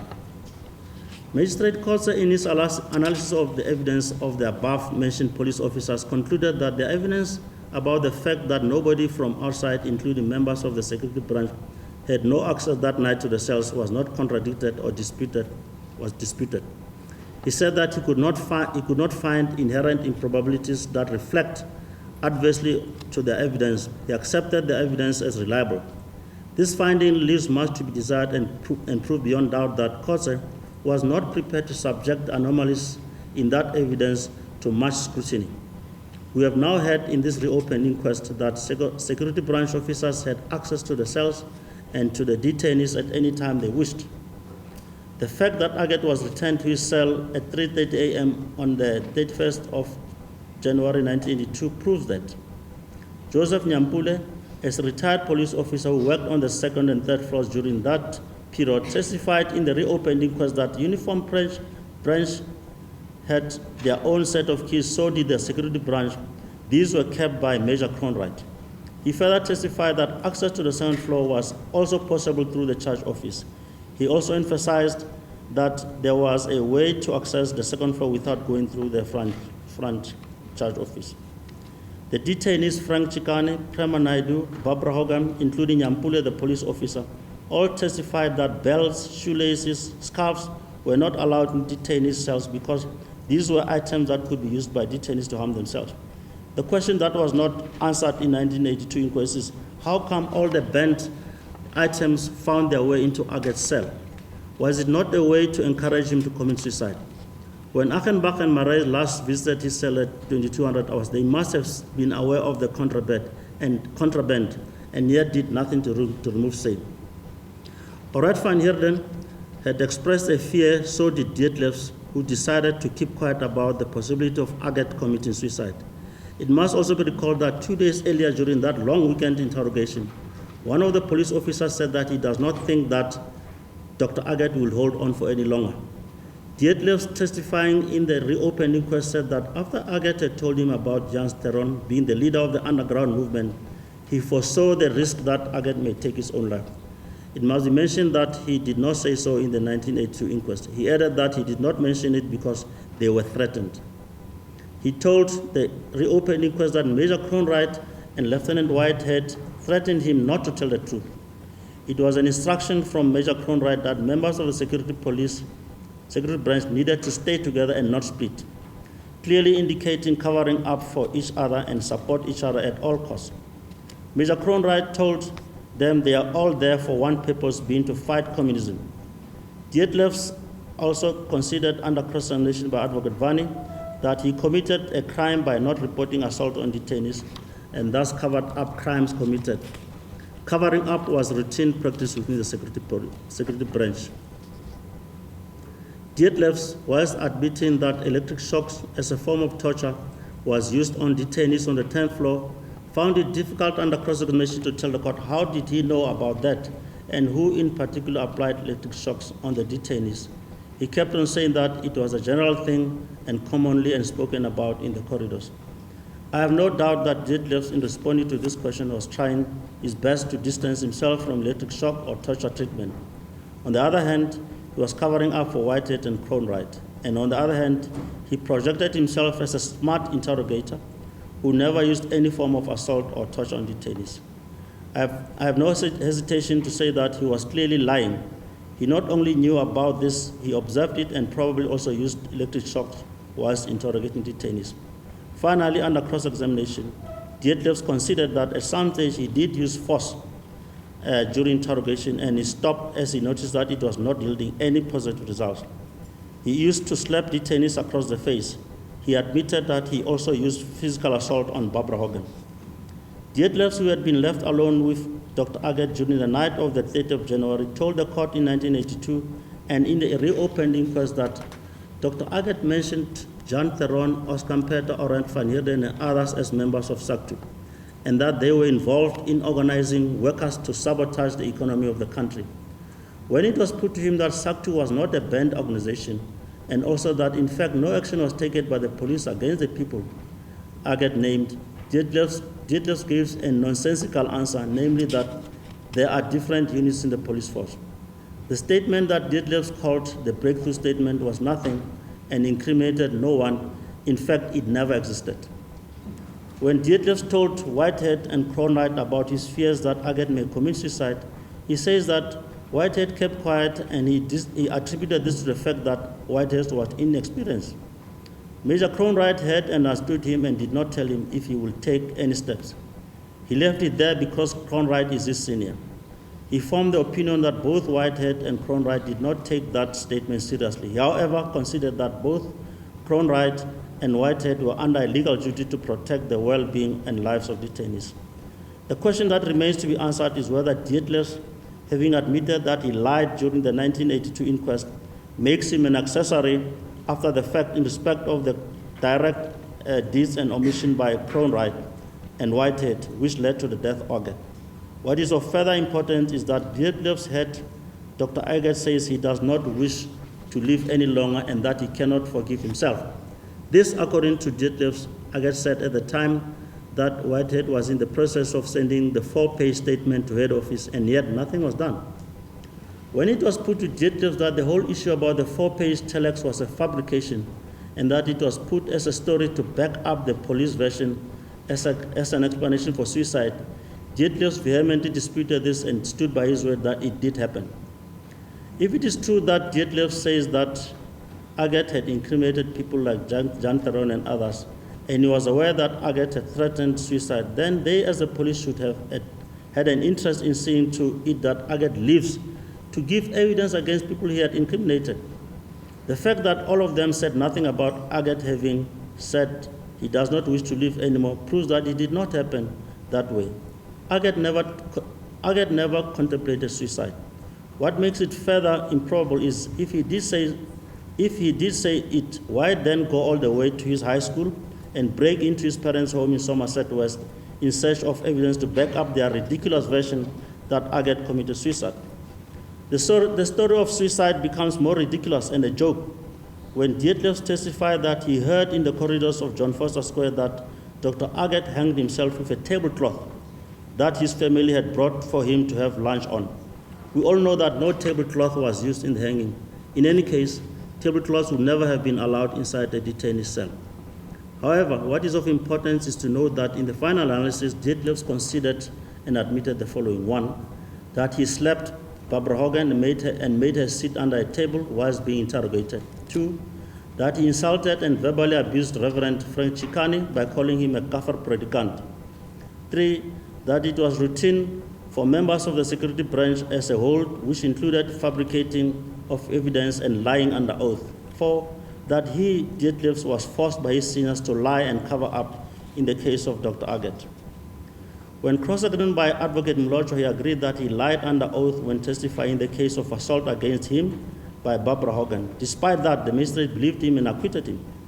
He told his court he did so in order to protect his senior, amongst them Whitehead, Lieutenant Whitehead. His exact words were the following. I quote in Afrikaans, "Ek was deur my senior offisiere by die veiligheidsdak daartoe gedwing en ek het nie ander keuse gehad nie, alhoewel dit teen my gegaan is om sulke leuns te vertel. Ek was aangesê om vas te getuig ten einde die ander lede van die veiligheidsdak, soos onder andere specifically Lieutenant Woensdrag, asook Lieutenant Whitehead te beskerm." Close quotation. Dietlefs considered further that as far as he could recall during his time, no security branch officer was ever convicted of having assaulted a detainee. There was a lot at stake for the security police in respect of the Aggett inquest. Hence, a lot of preparation was done for the inquest itself, which included the trip by Paul Erasmus and Lieutenant Whitehead to Somerset East. The police backed the offices of George Bezos and they rehearsed evidence. When it was put to him that a tie and 5 pairs of socks were found in Dr. Aggett's cell after his death, and also that police did not do cell visits between 2200 hours and 1:30 on the 4th to 5th of February, Dietlefs said that the police were negligent. He agreed that the responsible police officer should have been charged for neglect of duty by the department. He also considered that interrogation was allowed to take place in the detainee cell. He himself did it in 1985 in respect of Helena Pastoors.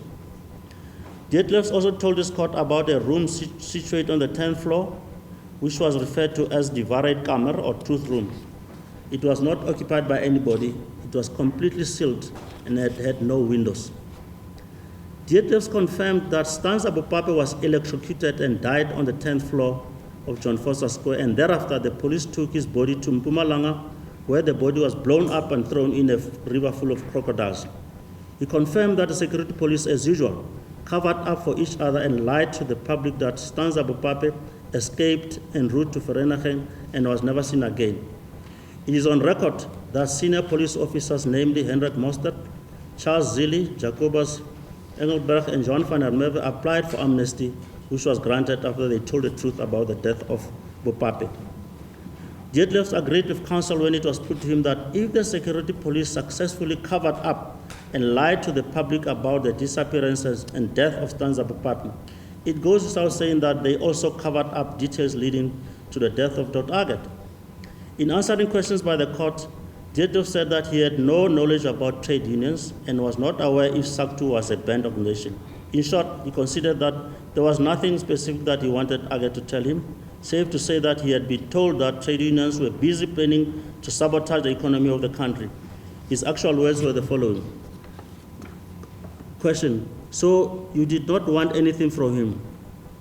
Detectives answering: nee edele, want ek het nie geweet wat hy my kan vertel, want ek het nie die vakbonde geken nie. Close quotation. Dr. AGGETT was the first white male detainee to die whilst in police custody in John Foster Square. The events following the death of Steve Biko were still fresh in the minds of the public and the international community. The security police had to do something to make certain that they were not to blame for the death. The big cover-up, as testified to by amongst Paul Erasmus and detectives, commenced immediately on the discovery of the body of Dr. AGGETT. It is a known fact that where there is suspicion of a crime, the scene should be cordoned off until arrival of forensic. When the photographs and fingerprints expert, Mr. Charles Weynan Lambrecht, arrived at 3:40 a.m. on the second floor, the cell was full of police officers, with some standing in the corridor in front of the cell.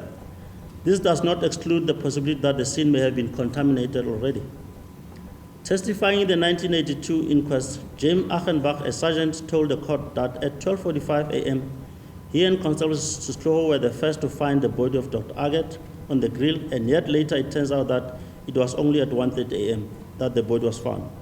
What is further strange is that he cannot remember if the lights were on or off in the cell when he found the body. This is despite the fact that at 2200 hours he saw AGGETT on his bed reading. Warrant Officer Lambrecht testifying the reopened inquest told this court that when he arrived on the second floor, there were a number of police officers in and around the cell and corridors. He took 4 photos of Dr. AGGETT whilst hanging on the grill and did not take any photos after the body had been brought down. He says he did not do it because the pathologist was already there and it is them who take such photos. He cannot remember if the light was on or off when he took photos and later looked for fingerprints. He had a torch and a lamp, which he uses when doing crime scenes at night. He says visibility was good, even though he cannot remember if the lights in cell 209 were on or not. When he took the photos, Captain Victor, the investigating officer, pointed out to him what photos to take. It was pointed out to Lambrecht that in the 1982 inquest, the 4 photos were not handed in. He could not explain why and said he handed up the photos to the investigating officer. Lambrecht testified, as he did in 1982, that only one identifiable fingerprint was uplifted on the grill. He explained how he went about processing the bar by using an aluminum powder and a fingerprint brush. He dusted the whole area around where the deceased was hanging. He first dusted the back of the grill whilst the body was still hanging, and after it was taken down, he did the front portion. He elaborated that he found fingerprints, not one fingerprint on the bars, and out of all fingerprints found, only one identifiable one, being that of Dr. AGGETT, was found. When asked what happened to other fingerprints, Lambrecht responded by saying that they were in fact not fingerprints, but just marks on the bar itself. The identifiable fingerprints was found directly above the knot of the material on the bar. When Mr. Lambrecht was asked a pertinent question as to how he managed to reach the top of the grill in order to locate the identified fingerprint, his answer was, in my view, amazing. He says the following, I quote, Lambrecht, My Lord, believe or not, I do not recall. I do not know if they brought a ladder for me or whether I climbed there myself. I'm honest, I do not remember.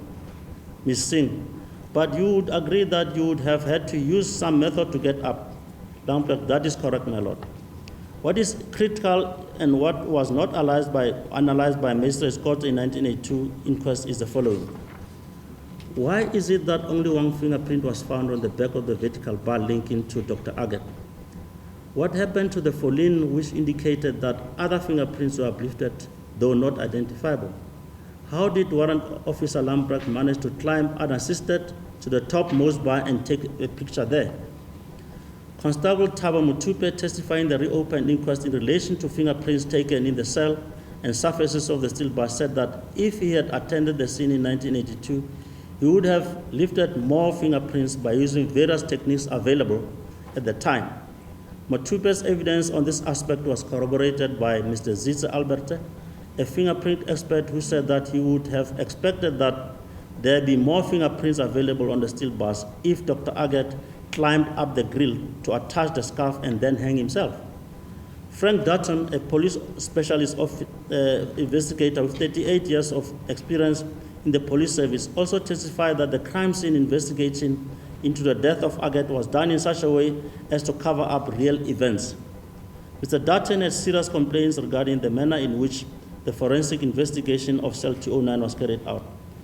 He was particularly skeptical about the lack of proper photographs, fingerprints, and the fact that Captain Struwig, colleague of Lieutenant Whitehead, removed the body of AGGETT from the grill. The only photographs of AGGETT's body in the reopened inquest were obtained from the SAB documentary and sourced by the law firm Weber Wenzel, the attorneys for the AGGETT family. Photos showing his body hanging as well as after it had been placed on the floor are missing. There are suspicions that they were intentionally removed and destroyed by those who persist with the cover-up.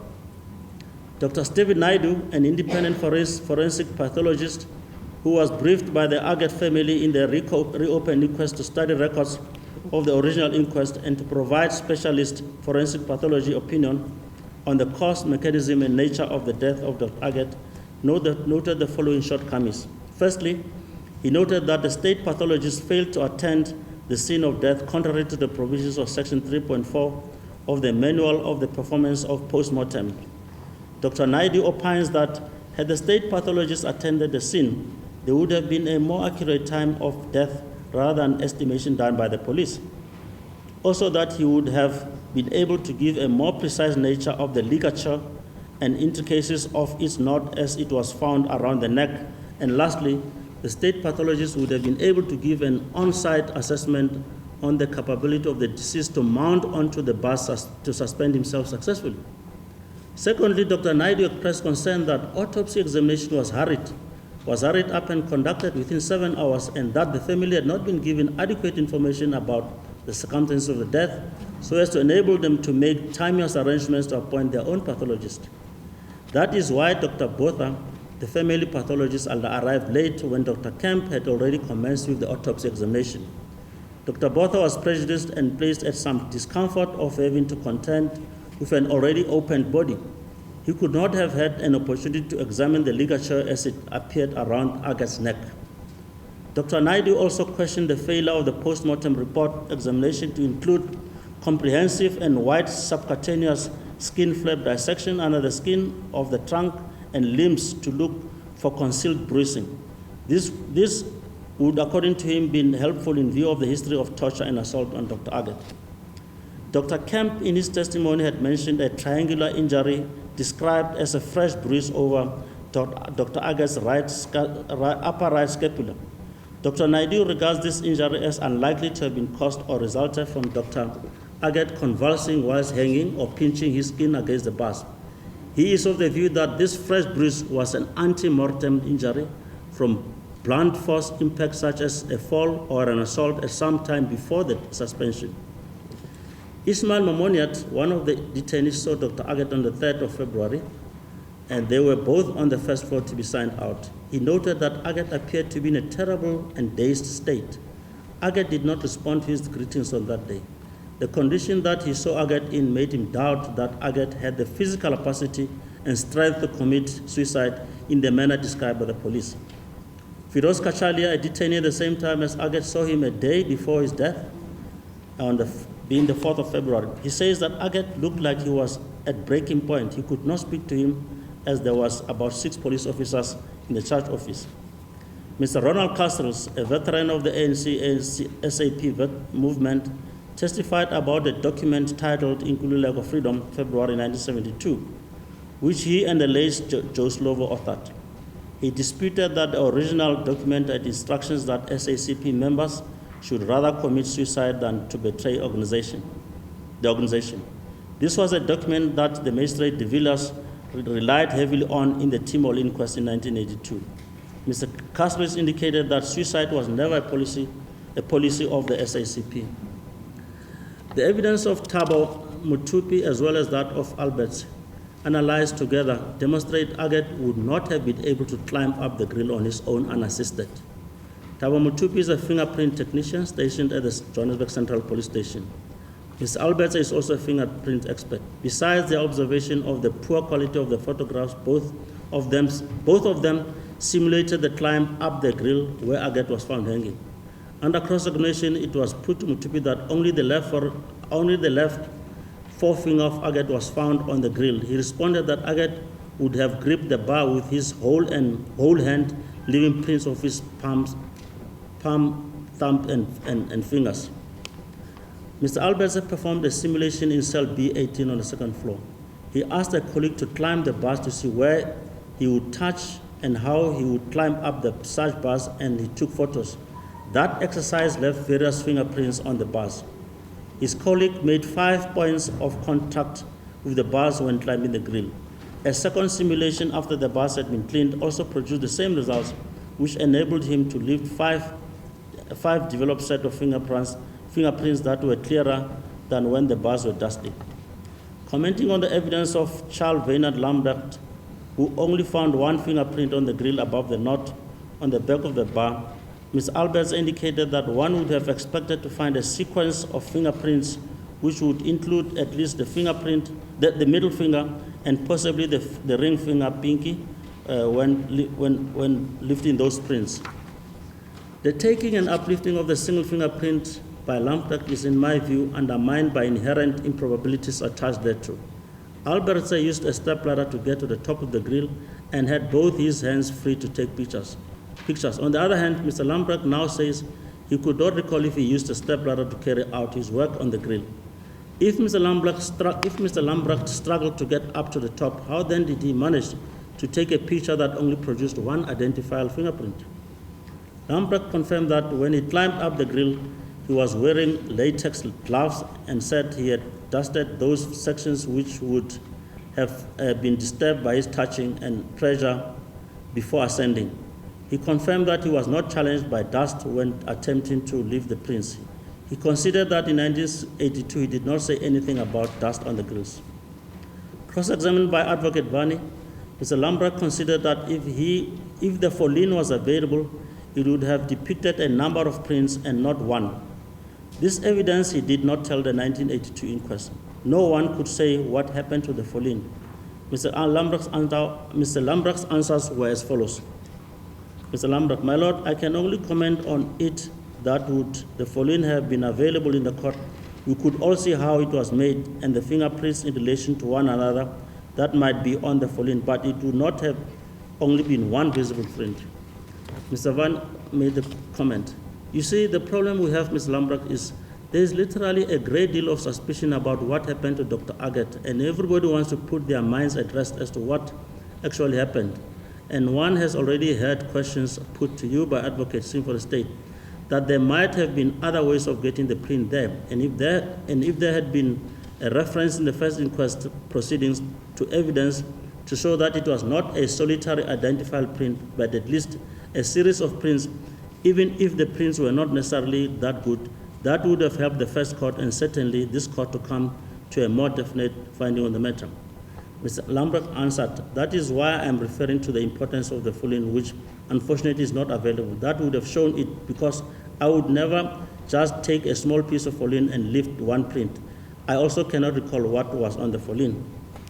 The evidence of by Frank Dutton, who had been appointed to also investigate cases arising out of the findings of the TRC, was also the first chief investigator of the Directorate of Special Operations, also known as the Scorpions, summarized the cover-up relating to the death of AGGETT and many other detainees. Mr. Dutton testified about his interaction with Eddie Chauke, a former security officer, on the 4th of November 2015. Chauke was part of AGGETT's interrogation and was present at the last interrogation on the 4th of February 82.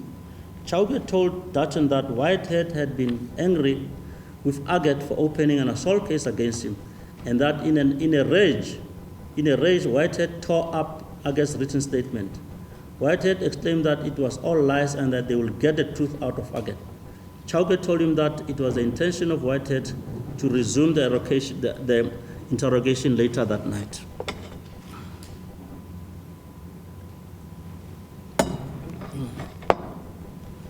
Dutton concluded that the version put up by the security branch before the first inquest amounted to fabrication and a cover-up to conceal the abuse and torture of AGGETT and the conduct of the security branch police in relation to his death. Captain Martin Johan Nadir, who had been called up from East London to assist in the interrogation at John Foster Square, had concluded in January 1982 that AGGETT should be released because, according to him, there was nothing linking him to the so-called big treason soup. Nadir admitted that AGGETT had made it clear to him that he was not a supporter of the ANC. In conclusion, Dutton considered that it had now been proved that security police covered up crimes and where necessary, they misled courts by fabricating evidence. Joseph Petrus Woensdracht was also involved in the interrogation of Dr. AGGETT on the night of the 8th of January. He, Detlefs, and Whitehead worked together that evening. Woensdracht disputed Detlefs' evidence that he and Whitehead left him alone for a period of 5 hours with AGGETT. In fact, his whole evidence during 1982 and now is a denial or knowledge of any assault or torture on any detainee. This is despite wide evidence already given at TRC and in this inquest. He, in most instances, when confronted with real evidence, refused to respond and claimed the right not to incriminate himself. It was put to Woensdracht that his statement that he was surprised why AGGETT had complained to Sergeant Blom, since according to him, AGGETT was happy to spend the night in the 10th floor interrogation office than to go to his cell, was a fabrication and a continuation of cover-up that he conducted in 1982. It was put to Woensdracht that he misled the 1982 inquest and that he is continuing to do so in this inquest. His response was that he will not break his response was that he will not break the oath he took. He told the court that when he joined the security branch, he took an oath of secrecy not to disclose matters relating to certain issues about the security branch. And to date hereof, he still considers himself bound to that secrecy. That statement clearly indicates that Woensdracht still owes allegiance to the now disbanded and disgraced security branch police. He does so despite overwhelming evidence of cover-up, murder, deceit, and torture, which was placed before the Truth and Reconciliation Commission by his seniors. He is unrepentant. It is also interesting to note that him and Detlefs were also involved in the interrogation of Ernest Dipale, who also died by hanging in his cell at John Foster Square in August 1982, a mere 6 months after the death of Dr. AGGETT. Woensdracht would not tell the court what the contents of the so-called 4-page statement made by AGGETT entailed. Safe to say that AGGETT incriminated his colleagues. Woensdracht, like Detlefs and one officer, also all claimed not to know that AGGETT had been kept awake since 28 January 1982. Nicholas Johannes Fesser and Captain Daniel Swanepoel both interrogated AGGETT from 6 a.m. to 6 p.m. on the 30th of January 82, where after they handed him over to the team of Whitehead, Detlefs, and Woensdracht at 6 p.m. He, like Woensdracht, denied any knowledge of abuse against detainees perpetrated by his colleagues. Safe to say that he heard about assaults generally. Fesser testified he was not briefed about AGGETT and also that he did not have any knowledge about unions and claimed that AGGETT was cooperative and the atmosphere was friendly. However, if all that being said, he made a report to Whitehead and at the end of his shift at 6 p.m. that AGGETT wants to talk the truth. He himself did not get from AGGETT what that truth entailed.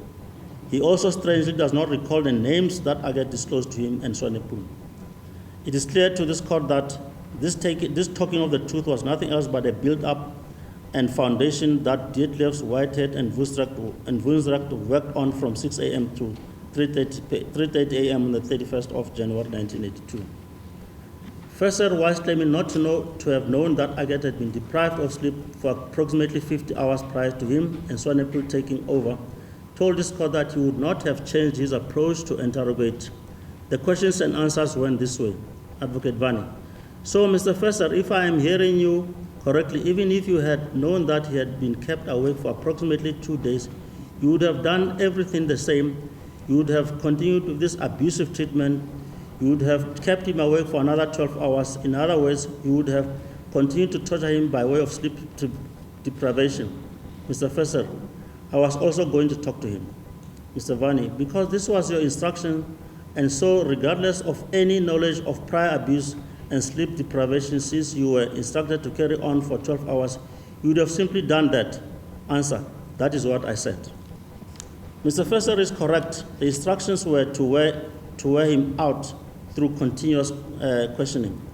Fesser was carrying out the plan devised by Major Kronwright and Lieutenant Whitehead to intensify questioning. It is therefore not surprising that when Dietlefs, Woensdracht, and Whitehead took over, it was a continuation that resulted in the so-called 4-page incriminating statement. Roelof Jacobus Venter was also a member of the security branch at John Foster Square. Although he did not interrogate Dr. AGGETT, he, in his amnesty application before the TRC in respect of his conduct in the Barbara Hogan investigation, admitted that he interrogated detainees, that when he interrogated detainees, he applied forms of pressure on them, namely interrogation for long hours, not always during the day, prolonged standing, tearing up statements after completion, push-ups, running and sit-ups, and insults. Venter also told his court that he had been trained that when torturing a detainee, he should make sure that no marks visible are left. He agreed with the statement and evidence by Dietlefs that there was no space to split or accuse other members of irregularities. They had to stand together and cover up for each other in order to protect the security branch. He accused former National Party President F.W. de Klerk and P.W. Botha for having abandoned the security branch and praised General van der Merwe and Brigadier Crozier for having stood up for the security branch. Advocate Vani put to Venter affidavits deposed to by various detainees, namely Naidu, Momoniat, Narsu, in which they accused him of various forms of torture and assault. Venter denied allegation. When it was put to him that he applied for amnesty in respect of the assault with grievous bodily harm committed on Ms. Reagan Schoppe, Venter responded that he did so. Venter responded that he did so on the advice of his lawyer. He gave the same nonsensical answer in respect of his amnesty application for assaulting Barbara Hogan. Mr. Venter is clearly not telling the truth, this court the truth about what happened in police detention whilst he blames others. He cannot explain why he applied for amnesty. He has not played open cards, and his evidence falls to be dismissed as false and misleading. He is still of the intention to cover up. Venter's partner in the interrogation was a certain Daniel Ilardas Swanepoel. He is a young officer in the police force and went on security course which focused on banned organizations. Daniel Swanepoel was a member of security branch in Benoni together with Johan Nicholas Fesser, commenced interrogating NIEL at 6 a.m. on the 30th of January until 6 p.m. when they handed him over to Whitehead, Woensdracht, and Dietlefs. Both Swanepoel and Fesser downplayed the interrogation methods they used in their interrogation with AGGETT. They said NIEL was relaxed and did not show signs of exhaustion. They denied being aware that NIEL had been kept awake since 28 January 1982. They presented to this court a false evidence that though they heard that other interrogators used tortured and assaulted detainees, they themselves did not do so. In particular, Swanepoel denied having smacked a detainee, Ismail Momoniat, but admitted that he may have made him stand for long periods. This last concession is corroborated by former police officers Paul Erasmus and Frank Dutton.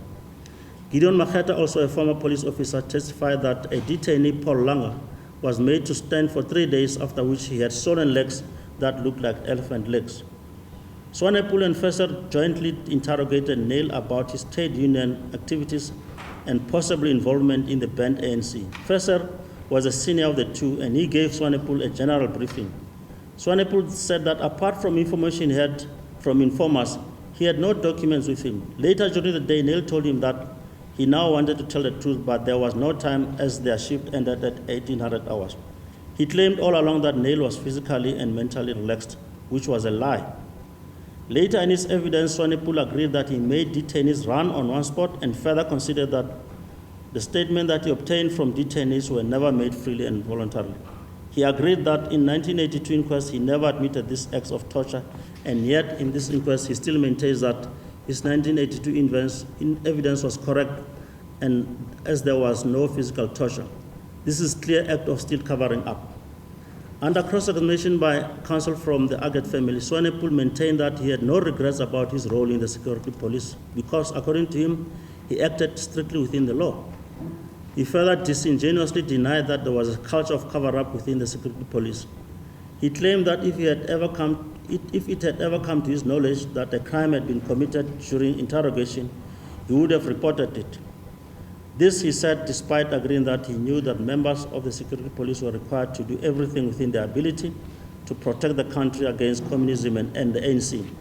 He, however, persisted that there was no cover-up in respect of the death of Neil AGGETT by security police, having produced a fabricated document allegedly penned by the Communist Party urging its members to commit suicide.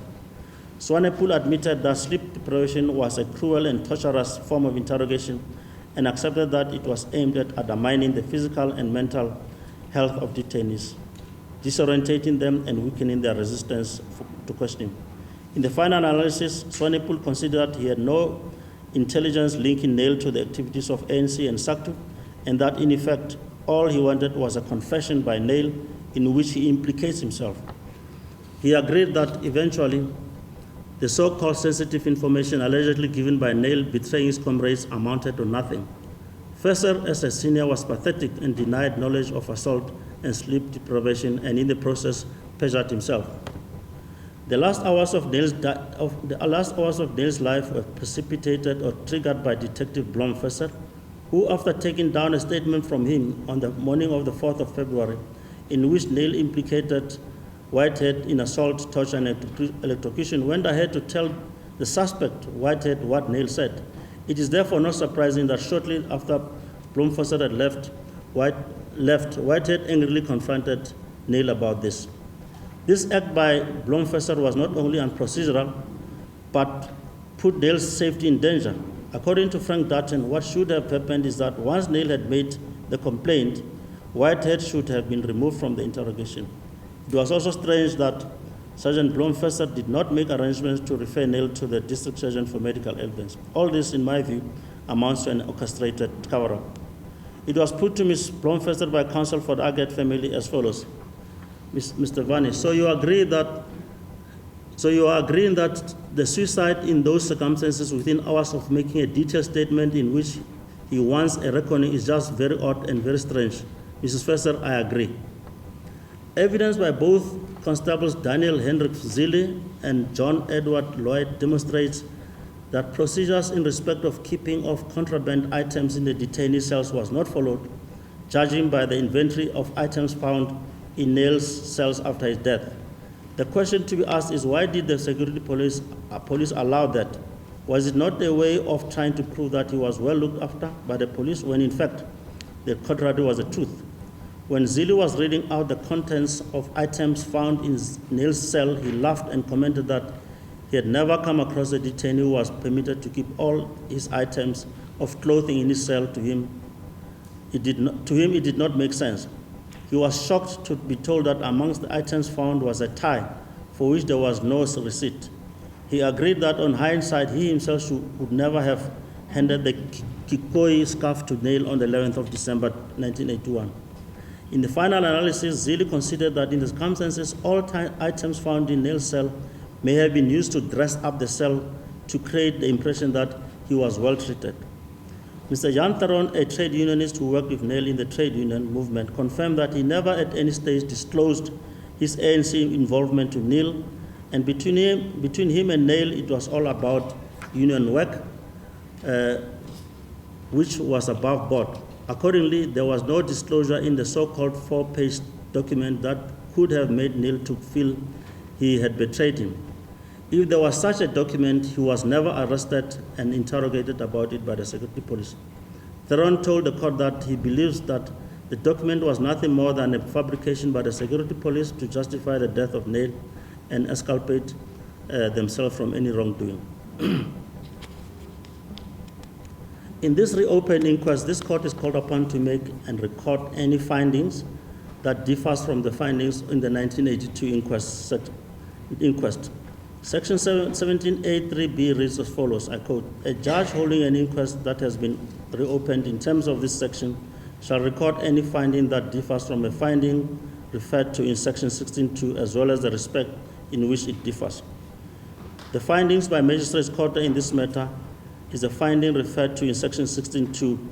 At the end of the inquest, the magistrate made the request in the findings in terms of section 16 of the Act, which I've already referred to earlier on.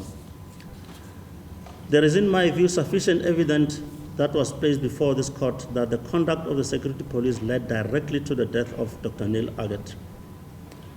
Not only did some of those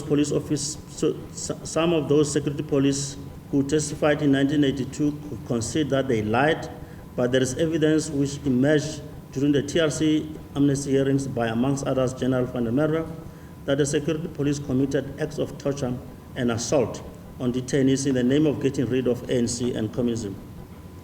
The version of the security police that NIEL, on his own initiative, got hold of the Kikoi scarf, then climbed up the grill to a point where he was able to use both his hands to tie a knot around one of the bars after tying it around his neck, and then slid down, thus constricting his neck until he died.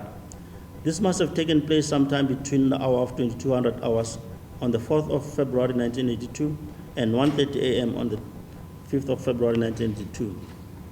There is evidence supporting the view that statements by members of security police there is evidence supporting the view that statements by members of the security branch, the police officers investigating the death of Dr. AGGETT, and the proceedings in 1982 were all part of an attempt to cover up or conceal the truth about how Dr. AGGETT died.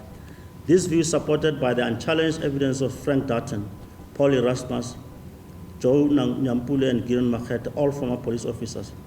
This cover-up started firstly with failure by the police to explain why no disciplinary action was taken against McPherson, Murray for failing to conduct inspection of the cells between 2200 hours and 1:30 a.m. Secondly, no action was instituted to find out why so much contraband was found in NIEL's cell, including a tie.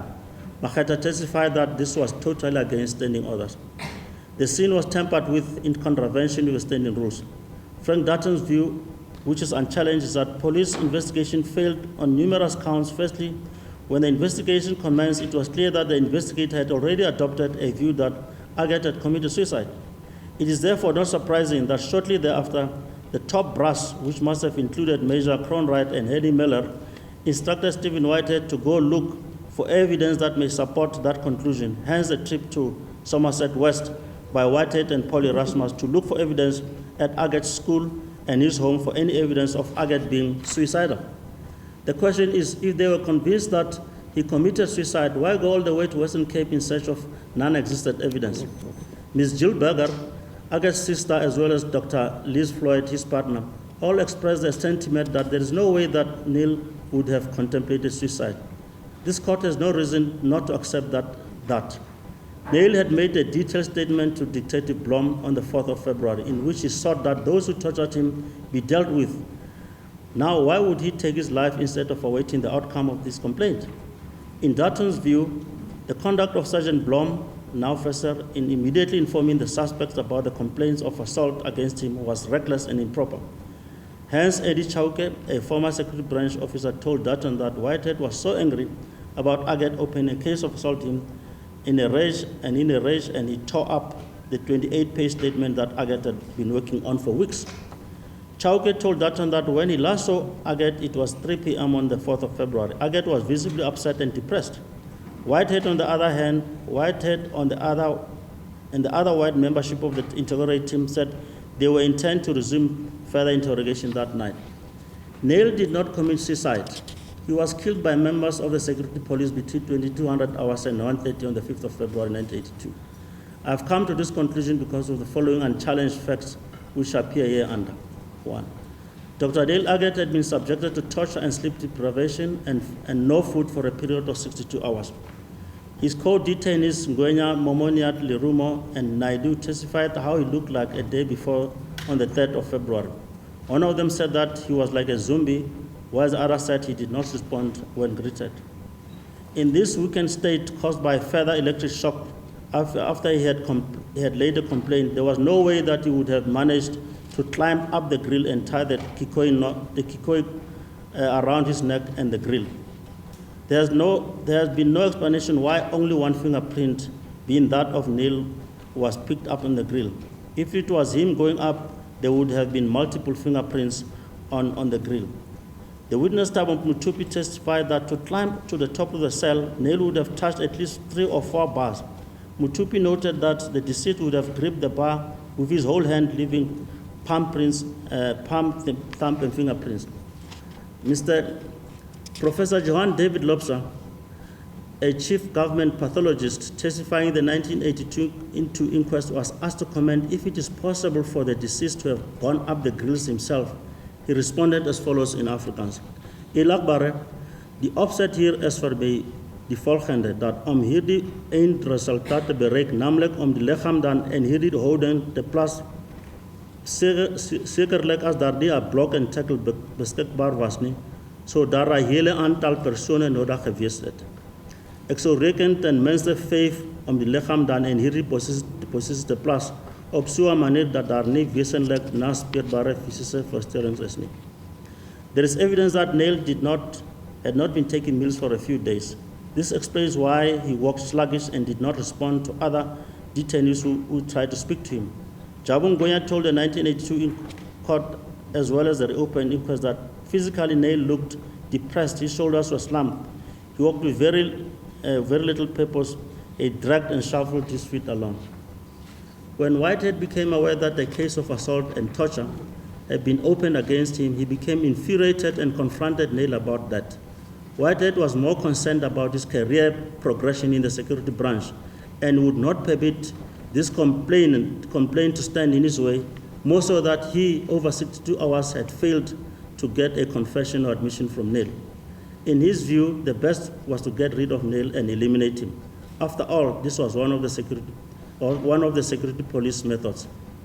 Whitehead knew that he had the support and backing of his superiors, like Major Kronwright and Tiene Sonepul, also known as Royres. The security police had access to the second floor cells at any time of the day and night. They could use the alternative entrance identified by architects, Savage, who testified that a detainee could be taken out of his cell through the gate that leads to the women's section of the second floor and then down either staircase to the lift without being signed out of the control office. He concluded that it follows that the security police would access the male section without passing through the control section. We now know from the evidence of Joe Nyampule that detainees will be taken out of their cells during the day for interrogation and investigation, or will never be back in their cells at 1600 hours when day shift work. Orat van Heerden testified in the 1982 inquest that on the night of the 4th February, Sergeant Achenbach arrived at his cell, opened it, and just shouted, greeting at him. Later that night, he heard a commotion. Orat repeated this evidence in the reopened inquest. Susan Jikalana saw NIEL being carried shoulder high along the corridor in the same manner Muslims carry their dead. It was at that time between 2200 hours 30 and 1:30 a.m. that NIEL was being carried back to his cell by members of the security police after he had been tortured to a situation of unconsciousness. Black security officers who were in possession of the keys to all the cells were, according to Gideon Maketa, instructed to lie under oath. Nyampule, one of them, testified in the reopened inquest that they were treated like children. They had to do as they were told. He says they were forced to turn a blind eye to the inhuman condition of detainees. Paul Setlu, who was in possession of the key to cell 209, including McPherson, who was in charge, did not testify in the reopened inquest. I have no hesitation that in the 1982 inquest, they were instructed by Cronwright and Miller to lie and tell that court that no security branch officer came to take Neil out of his cell that night. Dr. David Daidu, a specialist forensic pathologist testifying in the reopened inquest at the instance of AGGETT family, told this court that medical evidence indicates that the physiological trigger for death was the stopping of the heart by the carotid sinus pressure by the ligature, which causes immediate cardiac arrest and or bilateral carotid artery occlusion. He says that this means that AGGETT was alive at the time of suspension, and it was the suspension that killed him. However, he says this could have happened in a conscious or unconscious state. The same medical findings would result in a conscious or unconscious person. Dr. Naidu referred to 5 possible causes of unconsciousness, namely intoxication of some sort, concussion, traumatic, electric shock, induced hypoxia, stroke, anoxia from carotid arterial obstruction. Dr. Naidu added that these were 5 possible causes of unconsciousness. If such unconsciousness had occurred, it would not necessarily have been mutually exclusive to one another, and that a combination of one or several occurring together cannot be excluded. Electric shock and suffocation using a wet cloth was one of the methods that Whitehead and all other security officers were trained to use in order to get detainees to confess. Whitehead was frustrated after having subjected Neil to 62 hours of torture that he had nothing positive to report. The complaint against him just exacerbated the whole issue. When Neil could not recover his consciousness, they took him back to his cell and propped him up and hanged him. They then filled up his cell with all the good things in an effort to cover up. Magistrate Koza found that the evidence provided by the security police was unblemished. He concluded that evidence by the police relating to the night Neil died was uncontradicted.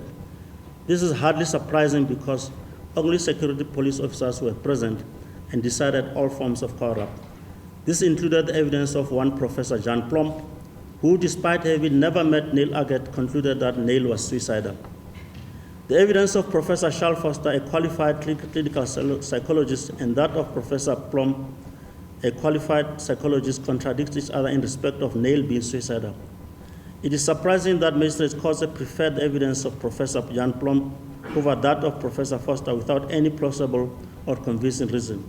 Plomp, amongst others, says that the issue of the telex was a trigger to commit suicide. We now know that no such telex existed. It was therefore surprising that Magistrate Koza concluded that he was satisfied that Plomp was an unbiased and honest witness, and yet said nothing about the evidence of Professor Charles Foster. The Magistrate Koza misdirected himself on a number of issues. For example, A, he curtailed cross-examination by counsel for the family. 2, he disallowed detainee statements that disclosed torture. 3, he nitpicked the smallest inconsistencies in the detainee's testimony. 4, he disregarded testimony by detainees because they were in custody for political crimes. Lastly, he accepted evidence by the security police without question. I have no doubt that Mr. Koza was biased from the onset in the conduct of the inquiry. He did not have an open mind to find out what happened between 2200 hours on the 4th of February 1982 and 1:30 a.m. on the 5th of February. His intention was to find out why Neil committed suicide and nothing more or less. His finding as to how Neil AGGETT died and as to whether it was brought about by any act of omission falls to be set aside. It is strange that both Woensdracht and Dietlefs in their motivation application to be medically boarded said that Neil committed suicide on the following day after they interrogated him, which means the 31st of January 1982 or the 1st of February. Woensdracht himself, under cross-examination by Advocate Vani for the family, said that he, after he had interrogated Neil, had no suspicion that Neil would commit suicide. He does not know where Dietlefs got that because he did not tell the court in 1982. Mr. Paul Erasmus, in his evidence, told the court that detainees would be strangled until they were of the belief that they were on the brink of death. This, he said, would be done by placing a wet bag over the detainee's head and suffocating him until near unconscious. The evidence presented in this reopened inquest directly challenges the conclusions and findings of the magistrate in 1982 inquest. This court is accordingly tasked with evaluating all the evidence of the 2 inquest proceedings, taking into consideration whatever is left available of the 1982 inquest and the further evidence received in this quest. The magistrate concluded that NIEL committed suicide by hanging himself as a result of the following reasons. One, that NIEL was a man who was devoted to a cause who would, with a number of close associates, to achieve his goals. Two, that during his period of detention, NIEL disclosed particulars of activities and, more important, the names of associates. Three, that these disclosures must have brought about a feeling of uncertainty about his future and the realization that steps could be taken against his associates. Lastly, that he had to face some of his associates and to admit the disclosures and anticipation of feeling rejection by them could not be excluded. An examination of the reasons preferred by the magistrate will demonstrate that the magistrate was at pains to at all costs exonerate the security police in the death of AGGETT. Firstly, it is correct that NIEL was devoted to the cause of workers. This is evidenced by the fact that he agreed to serve the union without being paid. I find no valid reason why this would be a reason for him to commit suicide rather than pursue the ideas of bettering the workers' conditions. The fact of the matter is that the security police could not accept that NIEL decided on this cause rather than make lots of money as a doctor. One of the police officers said that in the reopened inquest. His sister Ms. Jill Berger, and his partner Liz Floyd, without missing words, told this court that NIEL would never commit suicide. He still had a long way in enhancing his medical qualification. Sergeant Blom-Fesser agreed with this. Secondly, the magistrate says one of the reasons is that NIEL disclosed particulars of the activities and also named associates, and this caused him embarrassment, therefore decided to take his life. In the first place, this is speculation by the magistrate. There was no evidence placed before the 1982 inquest as to what NIEL's activities were, which he disclosed, which were unlawful. NIEL told them that he was a member of a legal trade union and denied being a member of any banned organization. In any case, NIEL must have mentioned the name of John Theron and that of Oscar Mpete because they were union officials. If there was anything sinister about that, the question remains why no arrests were made pursuant to that disclosure. The reason that NIEL anticipated a feeling of rejection from his close associates for having disclosed their names is, in my view, speculative and nonsensical. According to Fesser and Dietlefs, NIEL made the disclosure on the 30th of January 1982. The question is, why would he then wait 4 days, then decide to commit suicide, and in fact, after laying a complaint of assault against Whitehead and other police officers? Similarly, the reason that NIEL committed suicide because a friend could not provide him with a radio in the cell is, in my view, laughable and has no merit. Despite overwhelming evidence by detainees in the 1982 inquest about the various forms of assault meted out to them, the magistrate preferred the evidence of police, and in one sentence, he said the following, I quote, I have already dealt with the possibilities ingrained in allegations of assault, sleep deprivation, and other forms of ill-treatment, and concluded that nothing of that kind is proved. The finding that NIEL consented to be deprived of sleep for 62 hours boggles one's mind. It is so far from the truth and reality that it falls to be rejected with the contempt it deserves.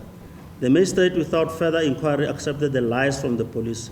If NIEL consented, then why did he lay a complaint on the 4th of February 1982? The evidence of assault and other forms of torture of detainees presented before this reopened inquest, especially by Prima Naidu, Reverend French Chikane, Jabu Ngonya, Susan Jikela, and Barbara Hogan, is so overwhelming that the denial and lack of knowledge thereof by security officers, namely Chauke, Dietlefs, Wunsdracht, Fesser, and Swanepoel, who all testified in the reopened inquest, is disingenuous and amounts to an act of cover-up. This court accepts on the basis of overwhelming similar pattern torture on other detainees that NIEL AGGETT was tortured, which torture included physical assault. It is common cause that NIEL AGGETT was in a weakened position since the long weekend of interrogation and torture. One detainee described his movement as sluggish and shuffling. He also said to another detainee that he had been tortured and that he cannot take it anymore. Dr. Naidu, an expert pathologist, testified that NIEL must have been unconscious when being popped up the grill, either through suffocation, electric shock, or intoxication of some sort. Paul Erasmus testified that security police routinely covered up for each other. He cited the case of Standards Bupape, who it later appeared in the TRC hearing was killed at John Foster Square by electrocution. It is therefore clear that the death of Dr. Aggett was a big cover-up of the truth, and this involved all the security police officers who were there on the morning of the 5th of February. This view is supported by the evidence of Frank Dutton and Erasmus. Major Cronwright took it upon himself to write out statements for the black police officers so that their evidence should fall in line with the general scheme of cover-up. Sergeant Joe Nyampule testified to that. Evidence of cover-up is further supported by the sloppy investigation conducted, as well as the failure to hold administrative inquiries in terms of the Police Act concerning certain breaches of protocol and police orders. Frank Dutton testified that at the time the investigation commenced, it was clear that the investigators had already adopted a view that Aggett had committed suicide.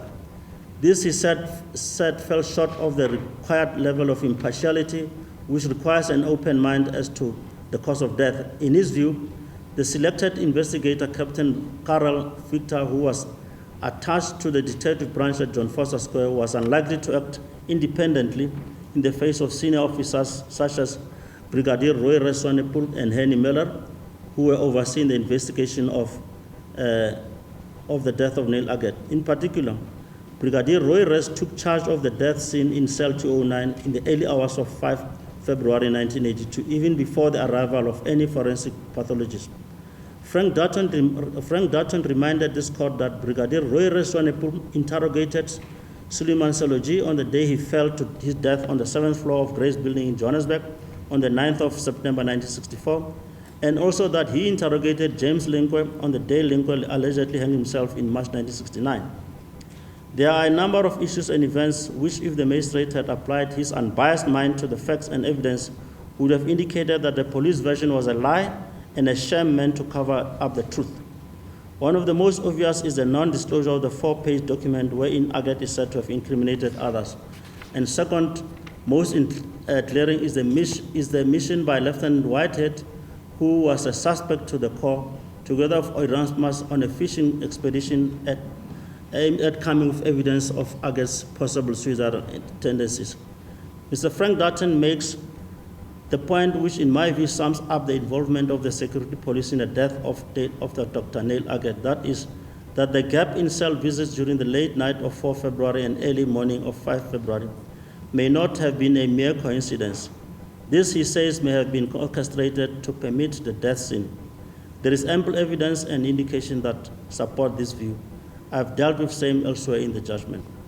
The evidence of Dutton and Erasmus corroborated that of detainees that it was general practice for the police to torture detainees to a point of death. In the event death occurs whilst in detention, a cover-up story would be devised and implemented so as to shield security police from blame.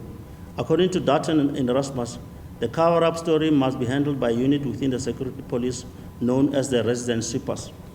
In conclusion, having heard all the evidence, I've come to the conclusion that Dr. NIEL Aggett was killed by members of the security branch. The evidence of Coleman, supported by that of Jabu Ngwenya and Susan Jikelana, is vital. It is clear that something happened between 2200 hours on the 4th of February 82 and 1:30 on the 5th of February. The fact remains that Aggett was assaulted and tortured. The suspects were known to him, and he told Sergeant Blom who they were. Those suspects included Lieutenant Whitehead, who became angry and promised to carry on with the further investigation. Lieutenant Whitehead was extremely obsessed with getting his way with Aggett. After Martin Odier had given a report early in January 82 to the effect that he could find nothing to justify detention of Aggett, Whitehead removed him from further involvement and directed Nodier to go back to East London. It is also clear that the claim by Dietleff, supported by Vonsdracht and Whitehead, that NIEL produced a 4-page document in which he incriminated his comrades was nothing but a fabrication used to justify the reason why he committed suicide. Warrant Officer Dietleff was probed as to the contents of that apparently explosive and sensitive information, was unable to give any precise details of what it contained, not only in this reopening inquest, but also in the 1982 inquest. The subsequent telex to said office laying that 4-page sensitive document was never produced. It is therefore clear that This was a fabrication concocted to explain the 1982 inquest, some kind of basis that supposedly led to AGGETT taking his own life. This was followed by a well-orchestrated cover-up engineered from the top police structures within the security police. It is clear that Dr. AGGETT had had enough of the torture and made a complaint on the 4th of February 82, and judging by his character, he was prepared to proceed with the claim, and it is for that reason that he died within 15 hours after making the statement. When Liz Floyd asked Dietlefs who was killed, Dietlefs responded, "Someone close to you." It is significant that Dietlefs did not tell Liz about suicide. It therefore means that he knew that Dr. AGGETT had been killed. It's also not surprising when Whitehead was asked if he will be applying for amnesty in respect of the death of NIEL AGGETT. He responded to Dr. Pretorius, one of the TRC investigators, that he will not apply for amnesty, and as regards NIEL's death, he blamed Paul Erasmus. He told the investigators that Paul Erasmus strangled AGGETT with a wet towel. Accordingly, it is my well-considered view that Dr. NIEL AGGETT did not commit suicide. He was killed by members of the security police at John Foster Square. There is evidence implicating Lieutenant Stephen Whitehead in the killing, duly assisted by unknown police officers. There is also evidence that officers Fesser, Dietlefs, Chauke, Woensdracht, and Sonnenpoel participated in the cover-up in 1982 and in this court by denying knowledge of assault and torture. I recommend that investigation be undertaken in this regard. In conclusion, my findings are as follows. In the result and in terms of Section 17A(3)(b), read with Section 16(2) of the Act, this court finds as follows. 1. The deceased is Dr. NIEL Hudson AGGETT. 2. Cause of death was hanging. 3. Date of death, 5 February 1982. 4. The death was brought about by acts committed by members of the security branch stationed at John Foster Square, amongst them Lieutenant Stephen Whitehead and Major Kronwright. I hand down the judgment.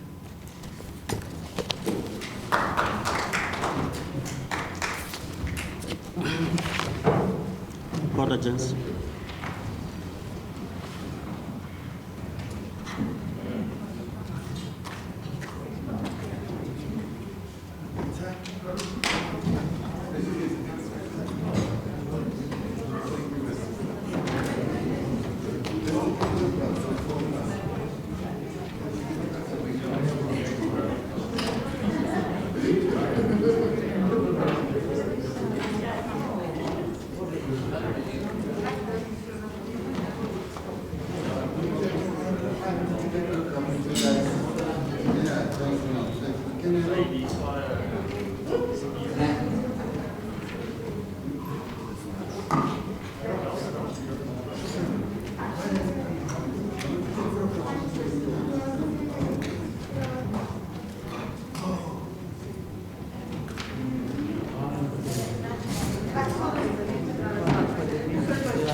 Guys, can we just come together and just to digest what we have just had, and also let us about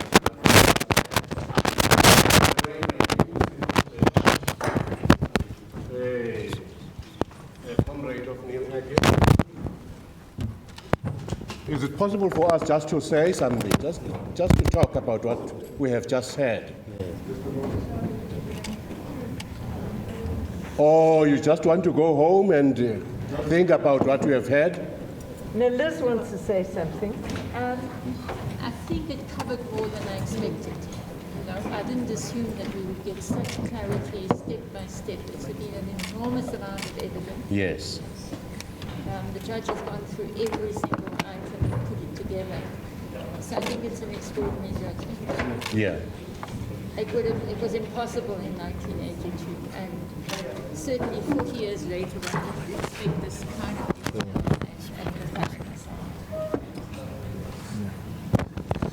cruel thing to do. And the problem is that most of these security police have gotten away with it. The delays in investigating the TRC cases that were referred to the NPA has meant that very few cases have come through, and those that have been driven by families with legal teams that have been funded. So just to recognize the legal teams, Weber Wenzel, Howard Varney, and especially the Human Rights Foundation. There will be more cases, but I don't think it's possible to go through all the cases that came out of the TRC. And if there wasn't an initial inquest, there isn't so much information to draw on. And then just a special recognition to the detainees who gave evidence, especially people talking about the details of their torture and reliving what it was like at that time, and also Frank Dutton, who did a very, very thorough investigation to put things together, and Howard Varney and the legal team going through things item by item by item with the supporting evidence. It's been an extraordinary process. And we have to also say that the NPA brought this case, and we thank the members of the NPA as well. Yes, Yeah. yes, yes. There are policemen who are alive. Nicholas Dietlefs, Swanepoel, Visser, all of them are alive. And imagine the judge just said that they should be investigated. Yes. And that should lead to a charge of murder while they are still Yes. alive. Yes. No, I agree. Yes. Because he found the security branch responsible for the death of Neil Aggett. Yes. And he cannot allow any further delays, otherwise more of these policemen, security branch officers will die. I think that's the pain for the families. Yeah. So that's imperative for the NPA to take this case forward. You saw with João Rodrigues, he led us through the courts right up to the Constitutional Court, and then he died without actually facing any justice. And we cannot allow someone like Nicholas Dietlefs to go Yes. unpunished. Extremely cruel family to think through their beloved going to being in such a level of terror and self-doubt to have committed suicide, to live with that all the years, and then finally hear a verdict that is just This is justice. is a great relief.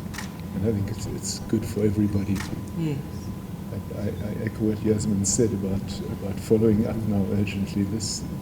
It's been a travesty of justice that the TRC cases have not been investigated. This one has come through to the end. Thank God for that. But now the others must also follow. So the CVs of the detainees who were tortured are absolutely remarkable. And most of us are, in fact, healthy and active, heading for our 70s. Whereas the security policemen either died young, or the ones that did make it to the inquest were a shadow of their former selves. They were literally physically shrunken into very, very weakened kind of physical and mental and emotional. And these were the big bully boys, the bodybuilders, the most powerful people in the security system, who could get away with anything and saw themselves as the elite for the whole police force. In comparison, the uniformed police were relatively professional and much less violent and much less divisive and secretive, and some of them followed the procedures. I think it is very much apparent that we have come to the conclusion of this matter, because it has taken us years. In fact, deep inside our hearts, no one of us would actually believe that Neil took his life. He was full of life. He was a servant of the people, a doctor, as we all know. Now, right inside us, we would refuse to accept that Neil committed suicide, because we knew on the kind of people who were actually torturing us, that their main aim was to see us dead. There is one of our comrades whose disappearance is up to without trace today, Pindile Mfeti. We were together. We know that they killed him. And this is the end of NIEL's story, but the beginning of a new journey, a journey that says all those that were involved in his killing should also face the music. I know that some of them are very old, or some of them have died, but those who are still alive, they must face this music. We have a long journey to travel, not especially around this case. And many other cases of our comrades who were killed in prison or in detention. So, I mean, I'm very much grateful to the legal team, to the NPA, and as Liz has just said, to the detainees who were part of this whole process. To those of them that came and gave evidence, it was very brave of them that time to come forward to give evidence. We are very much grateful to all those of our comrades who came to the first inquest and gave evidence at that particular time, because the security branch was very vicious, even at that time. Whoever said anything that was contrary to what they wanted to hear, they would actually eliminate. Those are the kind of people that we were faced with. But briefly, we are very much grateful that this matter has come to an end. Yes, there will be a new beginning of those who were involved to face the music. Well done. Well done. From your